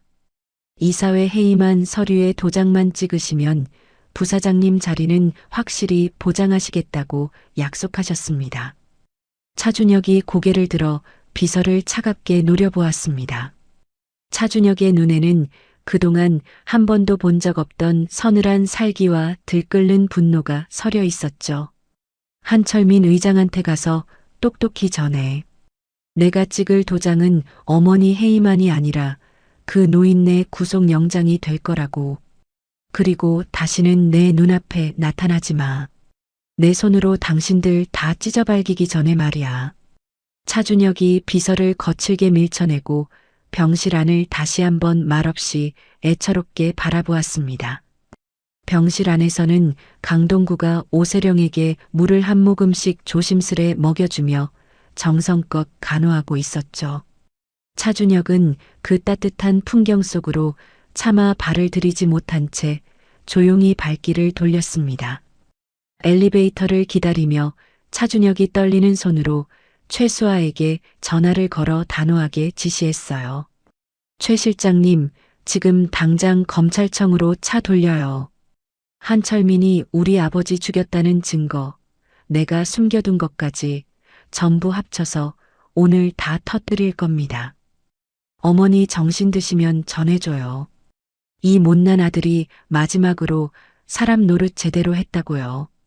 차준혁이 전화를 끊고 엘리베이터에 올라타 거울 속에 비친 자신의 초라한 모습을 매섭게 쏘아보았습니다. 그 시각 병실 안 오세령은 강동구가 건네준 물을 마시고 조금씩 생기를 되찾아가는 중이었어요. 오세령이 강동구의 손을 다시 한번 꽉 쥐며 떨리는 목소리로 간신히 물었습니다. 시장은요? 우리 복순 어머니 가게는 어떻게 됐어요? 나 때문에 다 타버리고 풍비박산 난 건 아니죠? 오세령의 걱정 어린 눈빛에 강동구가 안심시키듯 손등을 따뜻하게 토닥였습니다. 걱정 하나도 하지 말아요. 상인들 다들 무사하고 복순 어머니는 다리 좀 다치긴 했어도 입담은 여전하니까요. 당신이 지원해준다는 뉴스 보고 시장 사람들 다 당신 편 됐으니 몸이나 빨리 추스르란 말입니다. 오세령이 안도의 숨을 길게 내쉬며 침대에 깊게 몸을 묻었습니다. 오세령의 눈가에 고인 눈물이 관자놀이를 타고 소리 없이 흘러내려 하얀 베개를 적셨죠. 강동구는 아무 말 없이 그 곁을 묵묵히 지켰고 병실 안에는 오랜만에 평화로운 침묵이 찾아왔습니다. 창밖에 붉은 노을이 병실 깊숙이 스며들어 두 사람의 맞잡은 손 위를 따뜻하게 덮어주었습니다. 잠시 후 병원 로비는 차준혁이 터뜨린 소식으로 인해 벌집을 건드린 듯 발칵 뒤집혔습니다. 기자들이 구름처럼 몰려들었지만 최수아와 보안 요원들이 철통같이 병동 입구를 막아섰죠. 병원 옥상에서 이 소란을 내려다보던 한철민의 수하들은 당황한 기색이 역력했습니다. 한철민 의장은 자신의 집무실에서 TV 뉴스를 보며 손에 든 위스키 잔을 바닥에 내던졌습니다. 유리 파편이 사방으로 튀었지만 한철민은 아랑곳하지 않고 핏발선 눈으로 화면을 노려보았죠. 차준혁? 이 어린 놈이 감히 내 등에 칼을 꽂아? 한철민이 이를 갈며 다시 전화를 걸어 누군가에게 은밀한 지시를 내렸습니다. 하지만 이미 흐름은 바뀌고 있었고 20년 전 묻어두었던 진실의 나비들이 날개를 펴기 시작했거든요. 병실 안에 강동구는 오세령이 잠든 것을 확인하고는 조용히 자리에서 일어났습니다. 강동구는 주머니 속에 든 낡은 나비 목걸이를 꺼내 창가 햇빛에 비추어 보았죠. 어머니의 얼굴이 나비 날개 위로 겹쳐 보이는 듯해 강동구는 입술을 굳게 다물었습니다. 조금만 기다려요, 엄마. 이제 정말 끝이 보여요. 강동구는 다짐하듯 목걸이를 다시 움켜쥐고 병실 밖으로 나가 최수아와 합류했습니다. 최수아가 강동구에게 검찰에서 온 연락을 전하며 긴박하게 움직일 준비를 마쳤죠. 두 사람은 이제 한철민의 마지막 숨통을 끊어놓기 위한 최후의 전쟁터로 향했습니다. 복도 전등이 깜빡이며 불길한 징조를 내비쳤지만 강동구의 발걸음엔 한치의 망설임도 없었거든요. 오세령은 꿈속에서 다시 한번 은빛 나비들이 평화롭게 날아다니는 시장 골목을 걷고 있었습니다. 그 골목 끝에는 강동구가 양말 뭉치를 들고 환하게 웃으며 그녀를 기다리고 있었죠. 오세령은 꿈속에서도 그 따뜻한 온기를 느끼며 깊고 편안한 잠에 빠져들었습니다. 그 시각 한철민의 별장 지하 금고에서는 또 다른 움직임이 포착되고 있었습니다. 한철민이 평생 모아온 비리 장부와 비자금 내역들이 든 금고 앞에 차준혁이 서 있었거든요.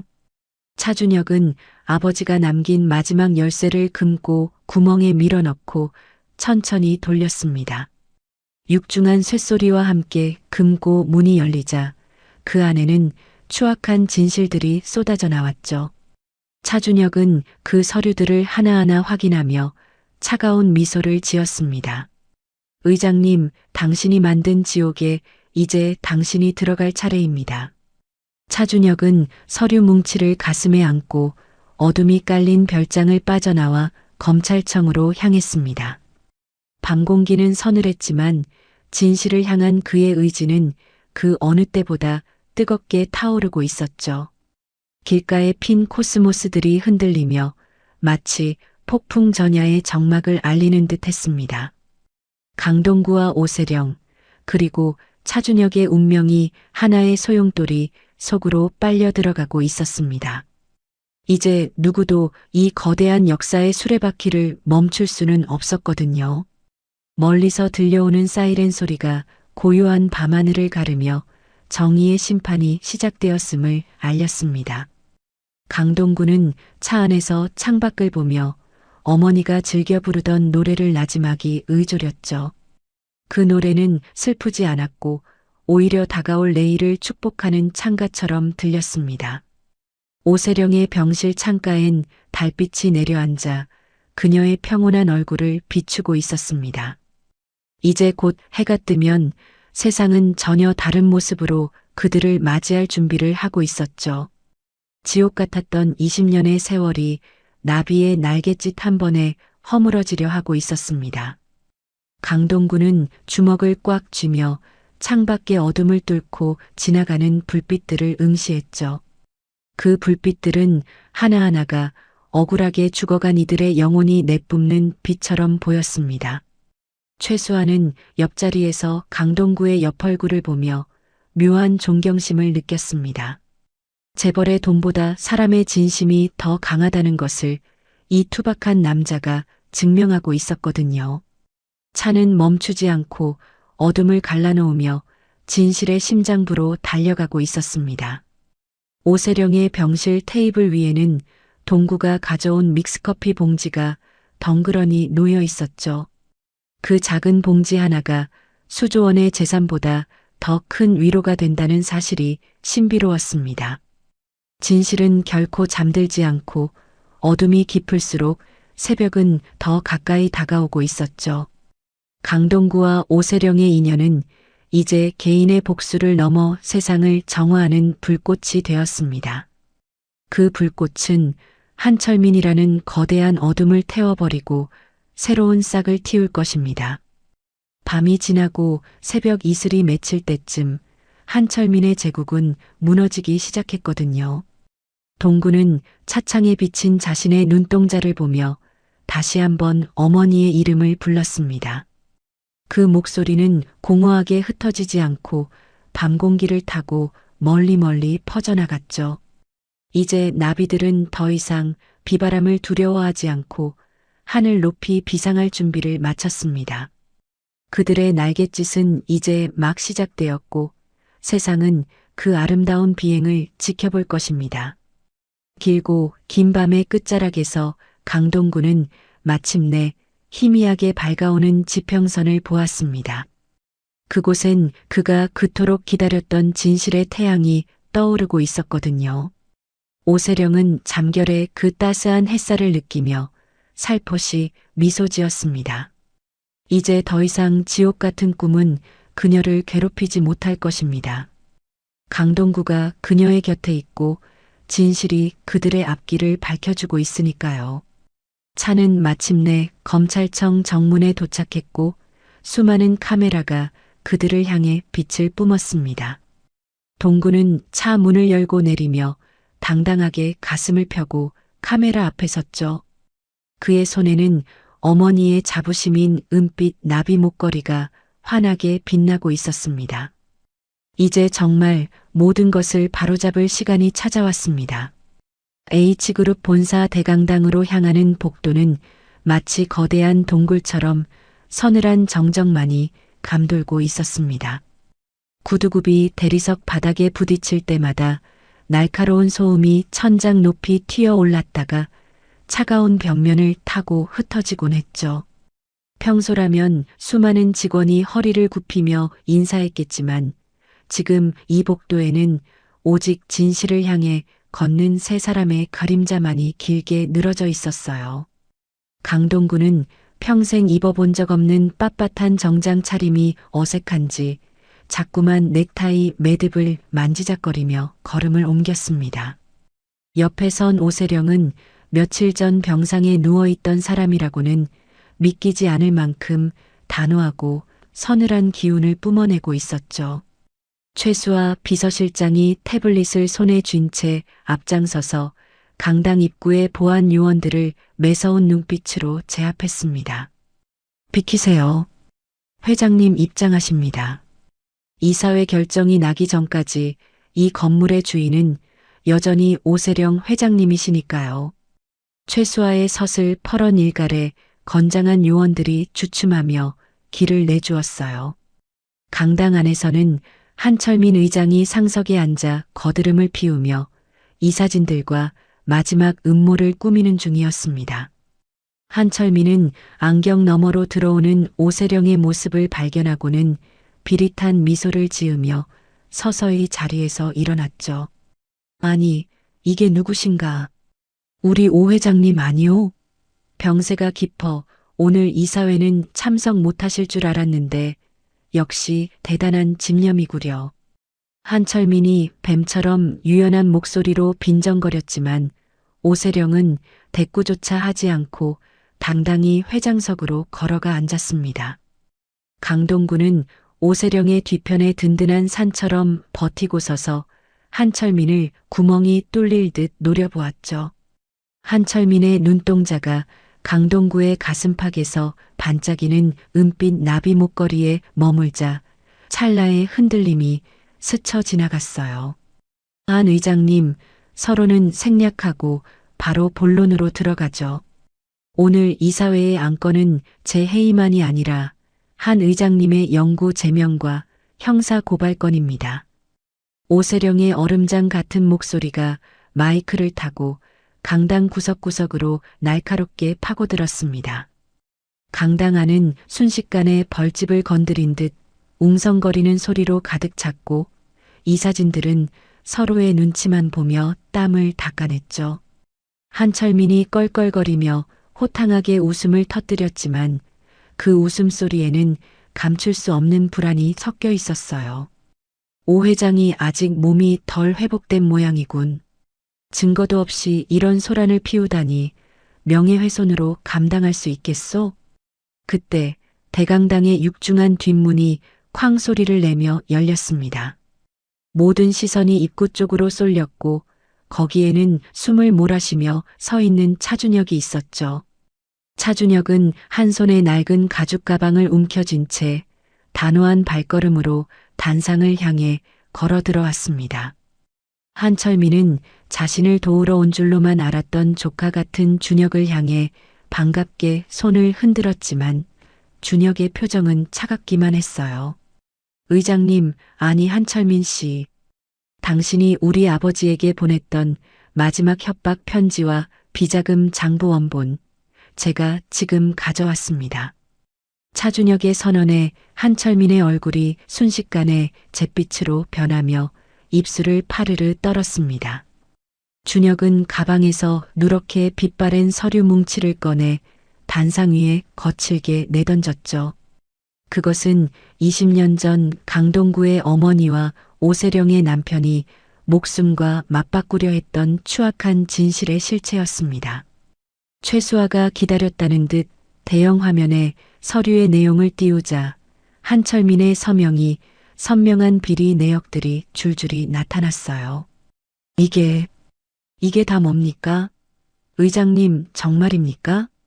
한 이사가 경악하며 소리쳤고 한철민은 비틀거리며 책상을 짚었습니다. 강동구가 한 발짝 앞으로 나서며 주머니 속에서 작은 녹음기를 꺼내 버튼을 눌렀습니다. 폐교의 지하에서 수거했던 20년 전 한철민이 살인을 교사하던 그 비인간적인 목소리가 강당 안을 가득 채웠죠. 그 여자 오늘 밤 처리해. 장부 들고 나갔으니까 흔적 없이 끝내라고. 녹음기 속 한철민의 목소리가 울려 퍼지자 강당 안은 찬물을 끼얹은 듯 조용해졌습니다. 강동구의 눈에서 참아왔던 뜨거운 눈물이 뺨을 타고 흘러내렸지만 그의 입술은 분노로 굳게 다물려 있었어요. 한철민은 미친 사람처럼 단상으로 뛰어오르려 했지만 대기하고 있던 검찰 수사관들이 그를 가로막았습니다. 한철민 씨, 살인 교사 및 특정 경제범죄 가중처벌법 위반 혐의로 긴급 체포합니다. 수사관이 한철민의 손목에 차가운 수갑을 채웠습니다. 철컥 소리가 강당에 울려 퍼지는 순간 20년 동안 지속되었던 한철민의 제국이 모래성처럼 허물어졌죠. 한철민은 수갑을 찬 손을 흔들며 고함을 질렀지만 누구도 그를 도와주지 않았습니다. 오세령은 그 처참한 몰락을 끝까지 눈을 떼지 않고 지켜보며 깊은 숨을 내뱉었어요. 이걸로 끝이라고 생각하지 마. 내가 다시 돌아올 거다. 한철민이 끌려가며 내뱉은 마지막 발악은 허공으로 흩어지고 말았습니다. 강동구는 어머니의 나비 목걸이를 꽉 쥐며 창밖을 응시했습니다. 이제야 어머니의 억울한 넋을 조금이나마 달래드린 것 같아 가슴 한구석이 아릿해졌죠. 차준혁은 어머니 오세령의 곁으로 다가가 고개를 숙였습니다. 어머니, 늦어서 죄송합니다. 이제야 아버지와 강미순 아주머니께 드릴 면목이 생겼어요. 오세령은 아들의 손을 꽉 잡으며 대답 대신 눈물을 흘렸습니다. 강당을 빠져나오는 길, 강동구는 복도 벽에 기대어 길게 숨을 내쉬었죠. 최수아가 다가와 그의 어깨를 가볍게 두드렸습니다. 강동구 씨, 고생 많았어요. 이제 정말 끝났네요. 동구는 고개를 끄덕이며 양복 주머니에서 어머니의 낡은 사진을 꺼내 보았습니다. 사진 속 어머니는 여전히 환하게 웃고 있었고 동구는 그 웃음이 오늘따라 유난히 따뜻하게 느껴졌죠. 회사를 나서는 정문 앞에는 수많은 기자가 몰려들어 카메라 플래시를 터뜨리고 있었습니다. 하지만 동구는 그 화려한 빛들보다 시장 골목의 소박한 전구 불빛이 더 그리워졌어요. 오세령은 차에 올라타기 전 동구의 손을 다시 한번 꼭 잡았습니다. 동구 씨, 고마워요. 당신이 없었다면 나는 아직도 그 어둠 속에 갇혀 있었을 거예요. 저도 고맙습니다. 포기하지 않고 끝까지 믿어주셔서요. 동구는 오세령을 향해 처음으로 활짝 웃어 보였습니다. 차가 떠나고 동구는 혼자 시장으로 향하는 버스에 몸을 실었죠. 덜컹거리는 버스 안에서 창밖을 보며 동구는 이제야 무거운 짐을 내려놓은 기분이 들었습니다. 시장 어귀에 내리자 익숙한 냄새와 소리들이 동구를 반겨주었죠. 장복순의 가게 앞을 지날 때 여장부 장복순이 빗자루를 던지며 뛰어왔습니다. 야, 강동구. 뉴스 봤다. 너 진짜 대단한 놈이다. 장복순은 동구의 등을 퍽퍽 소리가 나도록 때리며 기쁨의 눈물을 흘렸습니다. 시장 상인들이 하나둘 모여들어 동구의 손을 잡고 축하의 말을 건넸죠. 동구는 그들의 따뜻한 환대 속에서 드디어 자신이 있어야 할 곳으로 돌아왔음을 느꼈습니다. 공방 문을 열자 먼지 쌓인 작업대가 그를 기다리고 있었어요. 동구는 정장을 벗어 던지고 편한 작업복으로 갈아입었습니다. 망치를 들고 은빛 나비 장신구를 다듬기 시작하는 그의 손길은 그 어느 때보다 경쾌했죠. 창밖으로는 노을이 붉게 물들어가며 시장 골목을 평온하게 덮어주고 있었습니다. 이제 나비들은 더 이상 비바람을 걱정하지 않고 자유롭게 날아오를 준비를 마쳤죠. 강동구는 숨을 깊게 들이마시며 망치질을 멈추고 공방 안을 둘러보았습니다.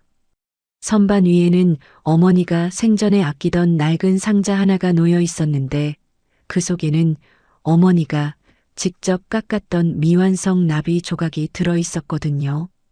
동구는 그 조각을 꺼내 손가락으로 조심스럽게 문질렀습니다. 20년 전 어머니가 이 나비를 깎으며 어떤 꿈을 꾸었을지 생각하니 가슴 한구석이 다시 뜨거워졌죠.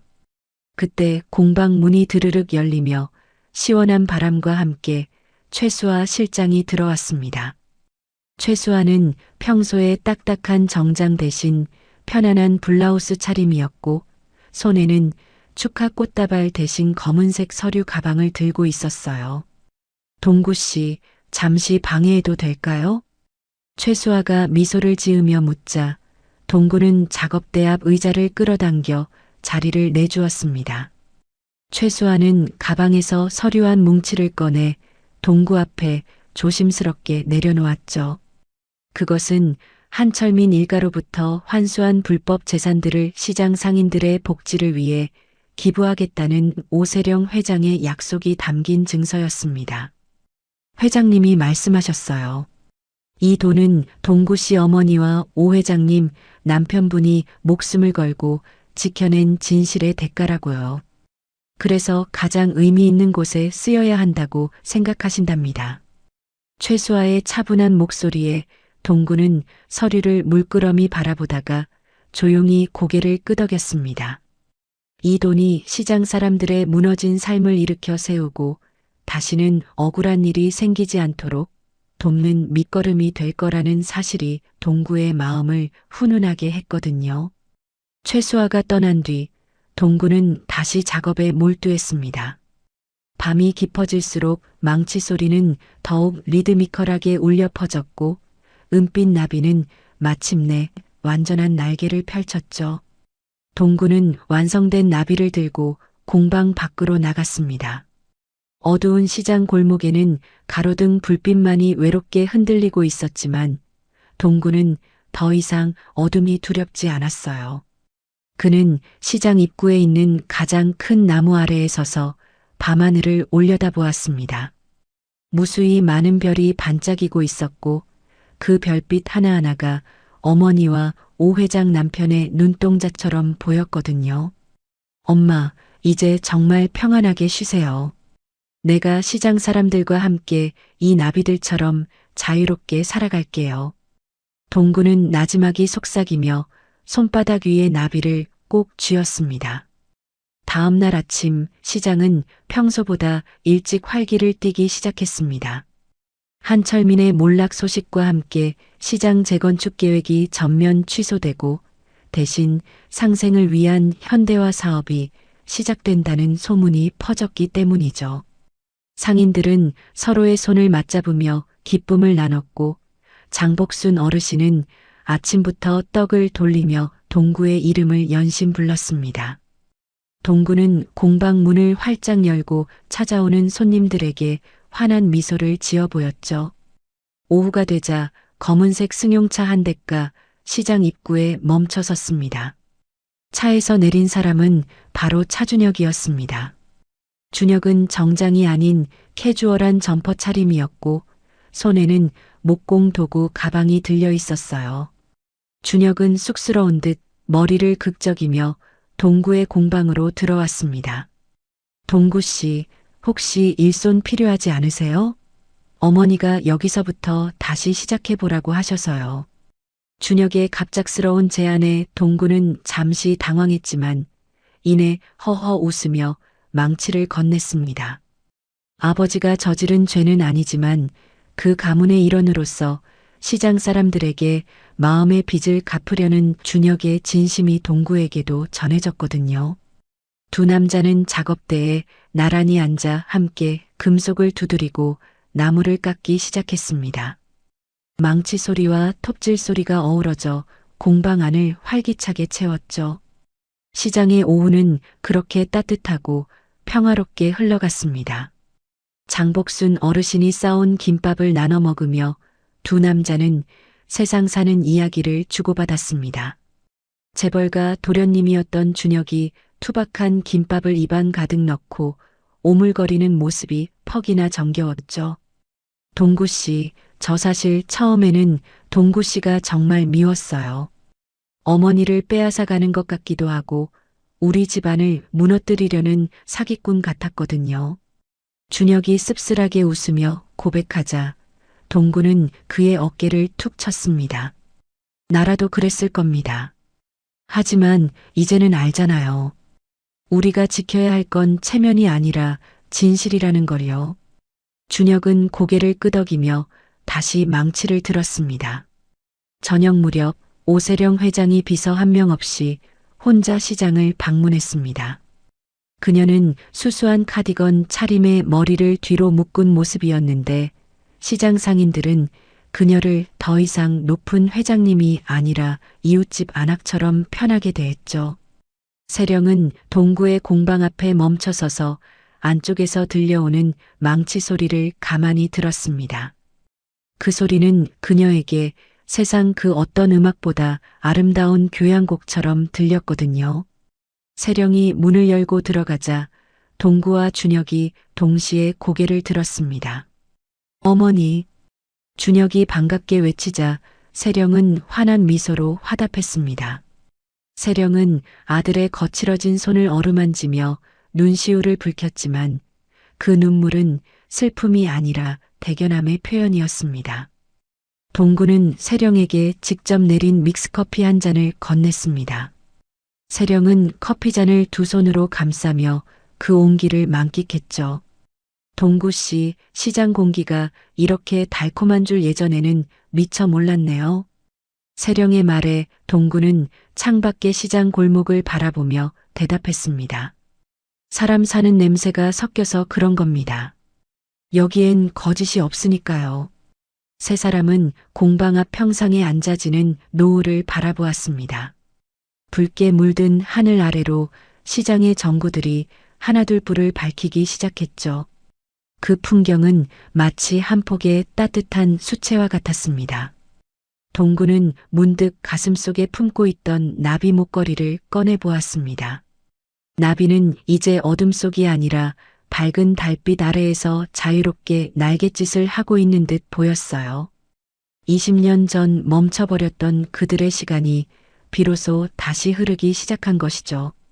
준혁은 시장 아이들과 어울려 뛰어놀기 시작했고 세령은 동구와 나란히 앉아 소소한 일상의 대화를 나눴습니다.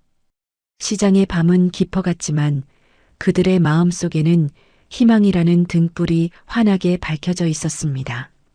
어머니 강미순도 오 회장의 남편 오태준도 이제는 하늘 위에서 이 평화로운 모습을 흐뭇하게 지켜보고 있으리라 믿었습니다. 은빛 나비는 더 이상 슬픔의 상징이 아니었습니다. 그것은 진실을 이겨낸 사람들의 훈장이자 앞으로 다가올 눈부신 미래를 약속하는 징표였죠. 강동구는 오세령의 손을 조용히 맞잡았습니다. 두 사람의 손 사이로 전해지는 체온이 말보다 더 깊은 진심을 전해주고 있었습니다. 시장의 정막 속에서 나비들은 끊임없이 날아올랐고 그 날갯짓은 내일의 더 큰 희망을 향해 뻗어나가고 있었습니다. 이제 정말 지옥 같았던 과거는 안개처럼 사라지고 찬란한 아침만이 그들을 기다리고 있었습니다. 동구는 지그시 눈을 감으며 감사의 기도를 올렸고 시장의 밤은 그렇게 가장 아름다운 나비의 꿈속으로 빠져들었습니다. 진실은 승리했고 사랑은 남았으며 나비는 마침내 자유를 얻었습니다. 이것은 끝이 아니라 가장 인간다운 삶을 향한 위대한 첫걸음이었습니다. 그들의 이야기는 시장 골목을 따라 그리고 사람들의 마음속을 따라 영원히 전설처럼 흐를 것이었습니다. 은빛 나비의 날갯짓은 멈추지 않을 것이니까요. 재래시장의 아침은 평소보다 조금 더 일찍 그리고 더 활기차게 밝아왔어요. 밤새 내린 이슬이 시장 입구의 낡은 보도블록 사이사이를 촉촉하게 적셨지만 상인들의 발걸음은 그 어느 때보다 가볍고 경쾌했죠. 강동구는 평소보다 1시간 일찍 공방 문을 열고 마당을 쓸어내기 시작했습니다. 빗자루가 바닥을 훑는 규칙적인 소리가 고요한 아침 공기를 가르며 시장 골목으로 퍼져나갔어요. 이제 동구의 손에는 양말 뭉치 대신 은빛 나비를 다듬는 정교한 세공 가위와 망치가 들려 있었습니다. 공방 내부에는 나무 냄새와 금속의 서늘한 향기가 기분 좋게 섞여 있었고 작업대 위에는 완성을 앞둔 장신구들이 햇빛을 받아 반짝였죠. 동구는 작업대 앞 의자에 앉아 잠시 숨을 고르며 벽에 걸린 낡은 사진 한 장을 물끄러미 바라보았습니다. 사진 속에서 환하게 웃고 있는 어머니 강미순의 모습은 이제 더 이상 슬픈 기억이 아니었거든요. 20년이라는 긴 세월 동안 가슴을 짓눌렀던 거대한 바위덩어리가 사라진 자리에 이제는 따뜻한 그리움과 자부심이 싹트고 있었습니다. 동구는 어머니의 사진 앞에 정성스럽게 깎은 작은 나무 나비 조각을 올려두며 나직하게 속삭였죠. 엄마, 이제 정말 봄이 왔어요. 우리 공방에도, 이 시장 골목에도요. 그때 공방 문이 경쾌한 소리를 내며 열리더니 장복순 어르신이 갓 쪄낸 시루떡을 들고 들어오셨습니다. 다리에 감았던 붕대를 풀고 이제는 제법 씩씩하게 걷는 장복순의 얼굴에는 보름달 같은 웃음꽃이 피어 있었죠. 장복순은 떡 접시를 작업대 한편에 내려놓으며 동구의 어깨를 툭 쳤습니다. 야, 강동구. 아니, 이제 강 작가라고 불러야 하나? 아침부터 무슨 청승이야. 얼른 떡이나 먹어. 오늘 시장 재건축 첫 삽 뜨는 날이잖아. 동구는 쑥스러운 듯 웃으며 떡 한 조각을 입에 물었어요. 장복수는 공방 안을 둘러보며 진열된 나비 놀이개들을 하나하나 신기한 듯 구경했죠. 그녀의 눈에는 이제 과거의 공포나 슬픔 대신 자식 같은 동구가 제자리를 찾았다는 안도감이 가득했습니다. 장복순이 가게 밖으로 나가며 소리쳤어요. 오늘 오후에 오 회장님 오신다며? 내가 맛있는 밑반찬 잔뜩 준비해 둘 테니까 이따가 꼭 들르라고 전해. 장복순의 목소리가 시장 골목 끝까지 시원하게 뻗어나갔습니다. 동구는 그 목소리를 들으며 다시 망치를 들고 작업을 시작했죠. 정교한 음판 위에 나비의 날갯결을 새겨넣는 동구의 손길에는 한치의 망망함도 없었습니다. 그것은 단순히 장신구를 만드는 것이 아니라 굴곡진 삶의 마디마디를 아름답게 이어 붙이는 성스러운 작업이었거든요. 오후가 되자 시장 입구에는 낯익은 승용차 한 대가 멈춰 섰습니다. 차에서 내린 오세령은 화려한 정장 대신 편안한 하늘색 가디건에 면바지를 입고 있었죠. 그녀의 목에는 동구가 직접 만들어준 세상에 단 하나뿐인 소박한 나비 펜던트가 걸려 있었습니다. 세령은 비서 한 명 대동하지 않고 혼자서 시장 골목을 천천히 걸어 들어왔어요. 상인들이 그녀를 발견하고는 반갑게 인사를 건넸고 세령은 이리리 고개를 숙이며 환한 미소로 화답했죠. 재벌 회장의 고압적인 분위기는 간대없고 이제는 시장 골목의 풍경 속에 자연스럽게 스며든 이웃 같았습니다. 세령이 공방 문을 열고 들어서자 동구가 작업을 멈추고 자리에서 일어났습니다. 두 사람의 시선이 공중에서 마주쳤고 별다른 말 없이도 깊은 신뢰와 애정이 오갔죠. 세령은 동구의 작업대 옆에 놓인 앞치마를 자연스럽게 집어들어 자신의 허리에 둘렀습니다. 동구 씨, 오늘도 일손이 필요해 보여서 왔어요. 나 이제 제법 줄질 잘하는 거 알죠? 세령이 장난스럽게 웃으며 말하자 동구도 허허 웃으며 자리를 내주었어요. 두 사람은 나란히 앉아 금속을 다듬고 나무를 깎으며 소소한 대화를 나누기 시작했죠. 세령은 동구에게 아들 준혁의 소식을 전했습니다. 준혁은 이제 시장 현대화 사업본부의 막내 직원으로서 현장을 누비며 땀을 흘리고 있었거든요.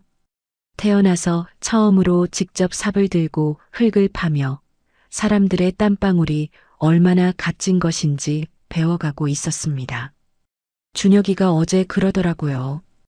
회장실 소파보다 시장통 평상이 훨씬 편하다고요. 그 말을 듣는데 가슴이 뭉클하대요. 세령이 음판을 다듬으며 부드러운 목소리로 말했습니다. 동구는 그 말을 들으며 고개를 끄덕였습니다. 진정한 유산이란 돈이나 주식이 아니라 사람을 사랑하고 진실을 지키는 마음이라는 것을 이제야 모두가 깨닫게 된 것이죠.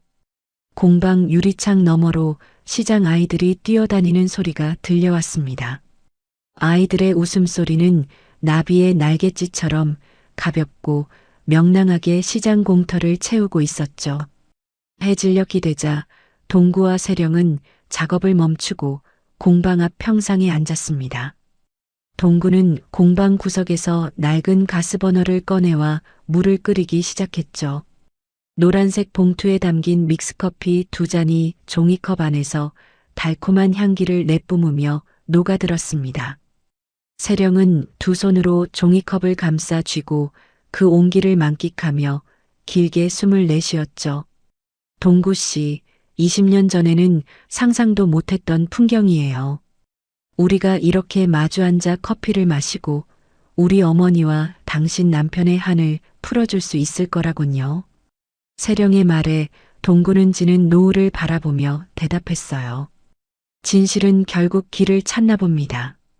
아무리 깊은 어둠 속에 가둬두어도 나비처럼 결국은 빛을 향해 날아오르잖아요. 동구는 주머니에서 어머니의 낡은 목걸이와 세령의 목걸이를 합쳐 만든 새로운 기념패를 꺼냈습니다. 공방 입구에 걸어둔 그 조형물은 이제 시장의 수호신처럼 자리를 잡고 있었죠. 바람이 불 때마다 은빛 나비들이 부딪히며 내는 맑은 소리는 억울하게 세상을 떠난 이들이 보내는 축복의 소리 같았습니다. 두 사람은 아무 말 없이 노을이 시장 골목을 붉게 물들이는 과정을 지켜보았습니다. 시장 상인들이 하나둘 전등을 켜기 시작했고 어스름한 골목은 보석처럼 빛나는 불빛들로 채워졌죠. 동구 씨, 저 내일부터는 재단 일을 본격적으로 시작해요. 억울한 일을 당한 사람들, 힘없는 사람들을 돕는 재단요. 이름은 나비의 날개라고 지었어요. 세령의 결연한 의지가 담긴 목소리에 동구는 그녀의 손을 조용히 맞잡았습니다. 세령의 손등에는 예전의 화려한 보석 반지 대신 동구가 직접 깎아 선물한 투박하지만 따뜻한 나무 반지가 끼워져 있었죠. 그 반지는 세상 그 어떤 다이아몬드보다 더 밝게 빛나고 있었습니다. 두 사람의 손 사이로 흐르는 체온은 지난 세월의 상처를 치유하고 미래를 향한 용기를 북돋아 주었죠. 밤이 깊어지자 시장은 정적에 잠겼지만 그 정적은 차갑지 않고 포근했어요. 동구는 세령을 차까지 배웅하고 다시 공방으로 돌아왔습니다. 공방 안에는 아직 세령의 온기와 커피 향기가 남아 있었죠. 동구는 작업대 위에 놓인 은빛 나비 하나를 집어들었습니다. 그 나비는 이제 금방이라도 날아오를 듯 생동감이 넘쳤어요. 동구는 창문을 열고 밤하늘을 올려다보았죠. 수많은 별 중 유난히 밝게 빛나는 별 2개가 나란히 떠 있었습니다. 동구는 그 별들을 향해 고개를 숙이며 깊은 감사를 전했습니다. 다음 날 아침 시장 입구에는 커다란 플래카드가 걸렸어요. 강미수님의 명예회복과 진실 승리를 축하합니다. 시장 사람들이 십시일반 돈을 모아 직접 제작한 플래카드였죠. 동구는 그 글귀를 보며 가슴이 벅차올랐습니다. 이제 이 시장에서 강미순이라는 이름은 비극의 상징이 아니라 정의와 용기의 이름으로 기억될 것이었습니다. 동구는 공방 문 앞에 오늘 휴업이라는 팻말을 걸고 정갈한 옷차림으로 집을 나섰습니다. 오늘은 어머니의 묘소에 가서 정식으로 이 기쁜 소식을 전하는 날이었거든요. 묘소로 향하는 길가에는 이름 모를 들꽃들이 흐드러지게 피어 있었습니다. 꽃들 위로 노란 나비와 흰 나비들이 춤을 추며 동구의 앞길을 안내하는 듯 했죠.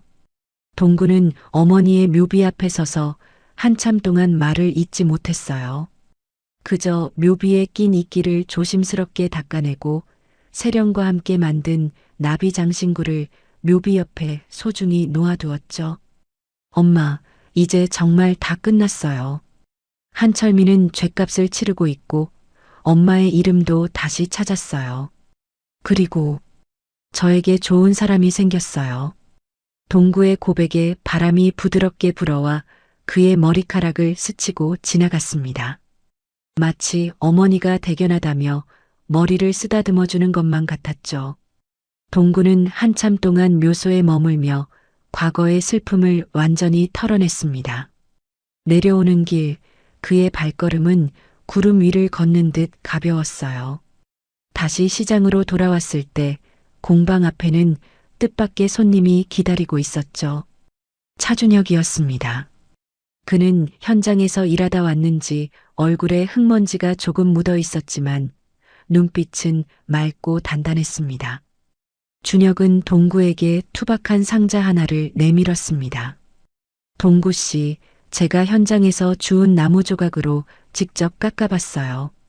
아직 서툴지만 어머니께 드리고 싶어서요. 상자를 열자 그 안에는 준혁이 서툴게 깎은 작은 나무 나비가 들어 있었습니다. 날개 대칭도 잘 맞지 않고 표면도 거칠었지만 그 속에는 진심 어린 참회와 새로운 삶에 대한 의지가 담겨 있었죠. 동구는 준혁의 어깨를 꽉 쥐어주며 말했습니다. 준혁 씨, 정말 잘 만들었네요. 어머니가 정말 좋아하실 겁니다. 준혁은 동구의 칭찬에 아이처럼 환하게 웃었습니다. 재벌가에 오만했던 청년은 이제 시장의 흙내음을 맡으며 진정한 어른으로 성장하고 있었죠. 시장의 밤은 다시 찾아왔고 동구의 공방 조명은 늦게까지 꺼지지 않았습니다. 동구는 이제 누군가를 돕기 위한 새로운 작품 활동에 매진하고 있었거든요. 은빛 나비는 이제 희망의 씨앗이 되어 세상 곳곳으로 퍼져나갈 준비를 하고 있었습니다. 지옥 같았던 20년의 세월은 이제 전설 같은 이야기가 되어 시장 골목에 남았습니다. 사람들은 힘들 때마다 동구의 공방 앞 나비 조형물을 보며 다시 일어설 용기를 얻었죠. 진실은 결코 잠들지 않으며 사랑은 모든 상처를 치유한다는 것을 강동구와 오세령은 온몸으로 증명해 보였습니다. 동구는 작업대 위에 놓인 믹스커피 봉지를 보며 미소 지었어요.